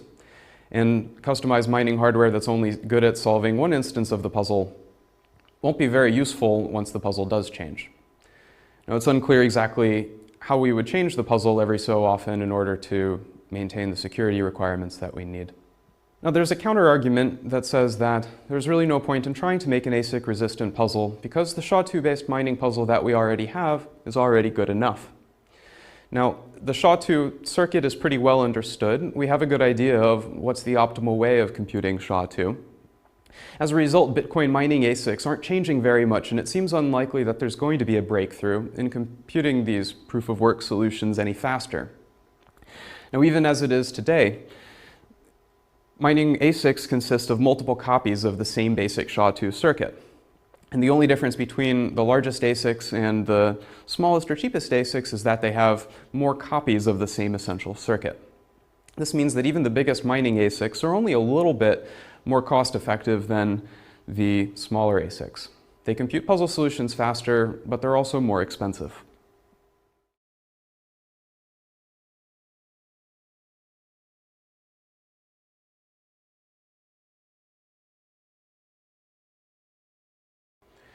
Now we're going to talk about another possible desired quality for puzzles, which is for them to have some sort of socially beneficial intrinsic use. Now, there's a sense in which it seems like Bitcoin mining is extremely wasteful. If you recall from previous lectures, we think that Bitcoin mining consumes about 150 to 900 megawatts of power in total, and this is comparable to the power output of a really small hydroelectric power plant, for example. Now, this mining work is put towards computing these SHA-2 mining puzzles, which don't serve any purpose outside the Bitcoin mining system. So this raises a very natural question. Is there some way that we could have a puzzle where computing the puzzle solution actually provides some sort of useful benefit to society while still satisfying the basic things that Bitcoin puzzles need? This would amount to something like recycling, and it would have advantages such as lowering the overall cost of the Bitcoin system and potentially reducing Bitcoin's environmental impact. Now, there are a bunch of natural candidates for this that seem like they might work. The general structure of these possible candidates are problems that involve finding a solution in a potentially very large solution space, where the good solutions that you're looking for are very sparse within this space. This is like finding a needle in a haystack. Problems of this sort include protein folding, where the goal is to find a 3D configuration of a molecule that has a very low potential energy. Or searching for aliens and signals from radio signals in space and looking for anomalous patterns that might indicate extraterrestrial life. Now, for the same reason these seem like they might work as a Bitcoin mining puzzle, these have been successfully used in the past as crowdsourced distributed computing projects, such as Folding at Home and SETI at Home. Now, there are a bunch of challenges that would have to be solved in order to use a problem like this in Bitcoin. In the cases that I just described at home, like Folding at Home and SETI at Home, there's a trusted administrator of the distributed computing project that's able to choose which instances of problems all of the participants in the network are supposed to be working on. Now, in Bitcoin, there is no trusted administrator to choose the problems. So instead, instances of the problem have to be generated pseudo-randomly from public information, such as the hash of the last block that was found. Now, in order for these to be useful, randomly generated puzzle instances of this sort would have to still be useful, and also randomly generated puzzle solutions have to be hard. Now, it's not known how to turn any of these problems into such a puzzle scheme. Now, there is one example that seems to work and has already been implemented and is somewhat used in practice, which is called PrimeCoin. Now, the goal here is to have a mining puzzle where finding a puzzle solution involves finding a chain of very large prime numbers. In particular, to find a puzzle solution in PrimeCoin, you have to find a Cunningham chain. Now, a Cunningham chain consists of a sequence of prime numbers p, where each of the p's is of the form 2 to the power of some number times a constant a plus 1. Now, each p in this sequence has to be a large probable prime, where whether or not it's a probable prime uses a probabilistic prime checking algorithm. And also, the first instance of the prime number p has to be a multiple of the hash function of the metadata for the block, such as the hash of the previous block, the Merkle root of the transaction, and a random nonce value that miners get to choose. Now, this has been used in an altcoin called PrimeCoin, and it's actually paid off in some sense. Many of the largest known Cunningham chains have come from miners in the PrimeCoin network. Now, this is interesting because there have been distributed computing projects such as PrimeGrid, which have also tried to find prime number chains of this sort. This also adds some confidence that this is truly a hard problem because a lot of other people are also interested in finding solutions to this sort of problem. So is this actually useful? Well, possibly. There is at least one known use of Cunningham prime number chains, but the kind of Cunningham chains that are found by PrimeCoin miners are actually entirely overkill for this application. Now, there's another approach towards having a proof of useful work, which is rather than focusing on the amount of power or work output of the network, we might instead focus on the effect of investment in Bitcoin mining infrastructure. Now, just as an estimate, a lot more than $100 million have been spent on customized Bitcoin mining hardware overall. This includes designing new Bitcoin mining equipment as well as actually manufacturing it. Now, this Bitcoin mining equipment is very good at computing SHA-2 hashes, but this improvement in technology is only useful for the Bitcoin network. It has no other use otherwise. So the idea is, what if we could design a puzzle where the investment in newer and better Bitcoin mining hardware would itself be useful, even if the work that's done in the power output of the network is still wasted? Now, here's one example of a proposal that has this quality. It's called PermaCoin, and the idea is to replace Bitcoin mining rigs, which compute SHA-2 hash functions, with storage devices, such as hard drives and memory. Now, the side effect of Bitcoin miners investing in better mining equipment would be a side effect of having a massively distributed, replicated backup storage system. Now, the way that PermaCoin works begins by assuming that we have a large file F, which everyone knows about, and the goal of the network is going to be to store this file. Now for simplicity, imagine that F is chosen globally by a trusted dealer at the beginning. Each user is going to store a random subset of this file. Now Permacoin is based on an alternative puzzle that uses storage. Now assume that you have the file F broken up into several blocks. The first part of Permacoin involves building a Merkle hash tree over each of the blocks of the file. Now every user is going to generate a key pair in order to mine, which is going to include a public key PK. And they're going to use their public PK to pseudo-randomly select a subset of these file segments F that they're now responsible for storing.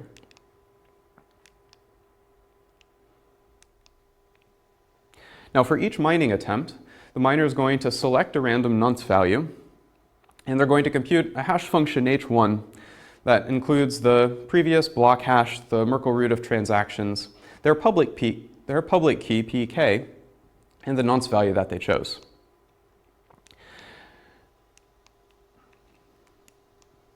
Now rather than checking if this is a puzzle solution immediately, they first have to fetch k pseudo-randomly chosen file segments from the subset that they're storing, which is determined from that hash value h1.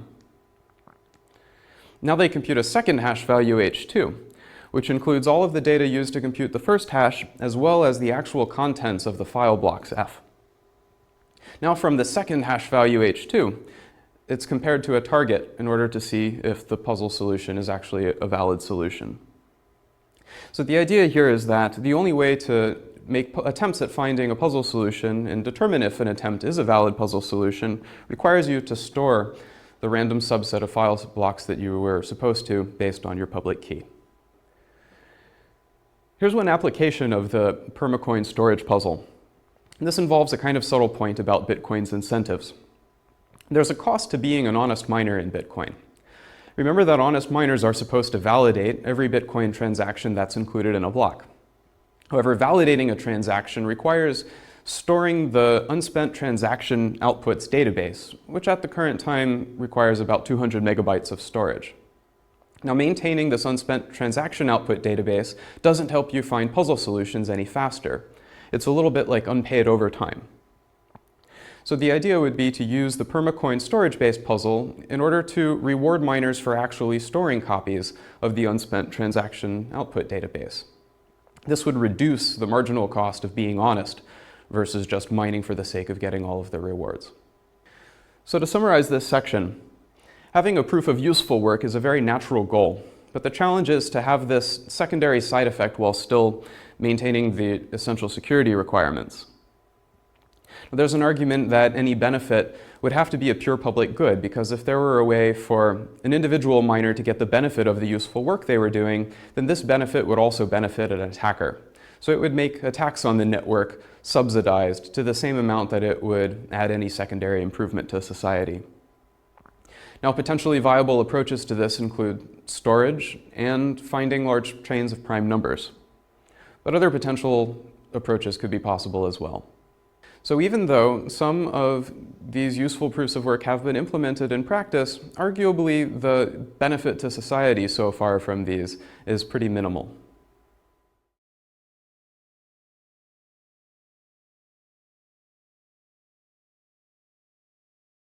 Now we're going to talk about another topic for alternate puzzles, which are puzzles that discourage consolidation of mining power. Now, Bitcoin miners mostly participate by joining mining pools rather than participating as independent individuals.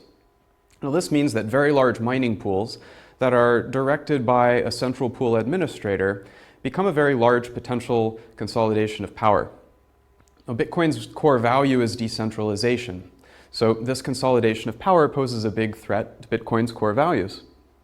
Now, if the power is consolidated in a few large centrally managed pools, then the large pool operators become a juicy target for attacks like coercion or hacking. So a point could be made that we might want to discourage the very large pools from forming. There's even an analogy to voting here. It's illegal in the United States, for example, to sell your vote to someone for money. Arguably, by participating in a pool controlled by someone else, it's akin to selling your vote in the Bitcoin network. Now, recently this has become a popular problem because the very largest Bitcoin mining pool, gigahash.io, has reached larger than 50% of the network's overall hash power. This has led to a bunch of public outcries explaining that this is a very big threat to Bitcoin and spells doom or something to that effect, and demanding technical solutions to this problem. Now, the observation behind one technical approach to this problem is the observation that members in a Bitcoin mining pool don't inherently trust each other. Actually, pools can only form and become very large because members of the pool are able to prove to the pool operator that they're towing the line and doing mining work that can only benefit the pool as a whole. This works by using the shares protocol that was described in earlier lectures. Now, recall that in a Bitcoin mining pool, there's typically a pool operator who has a well-known public key.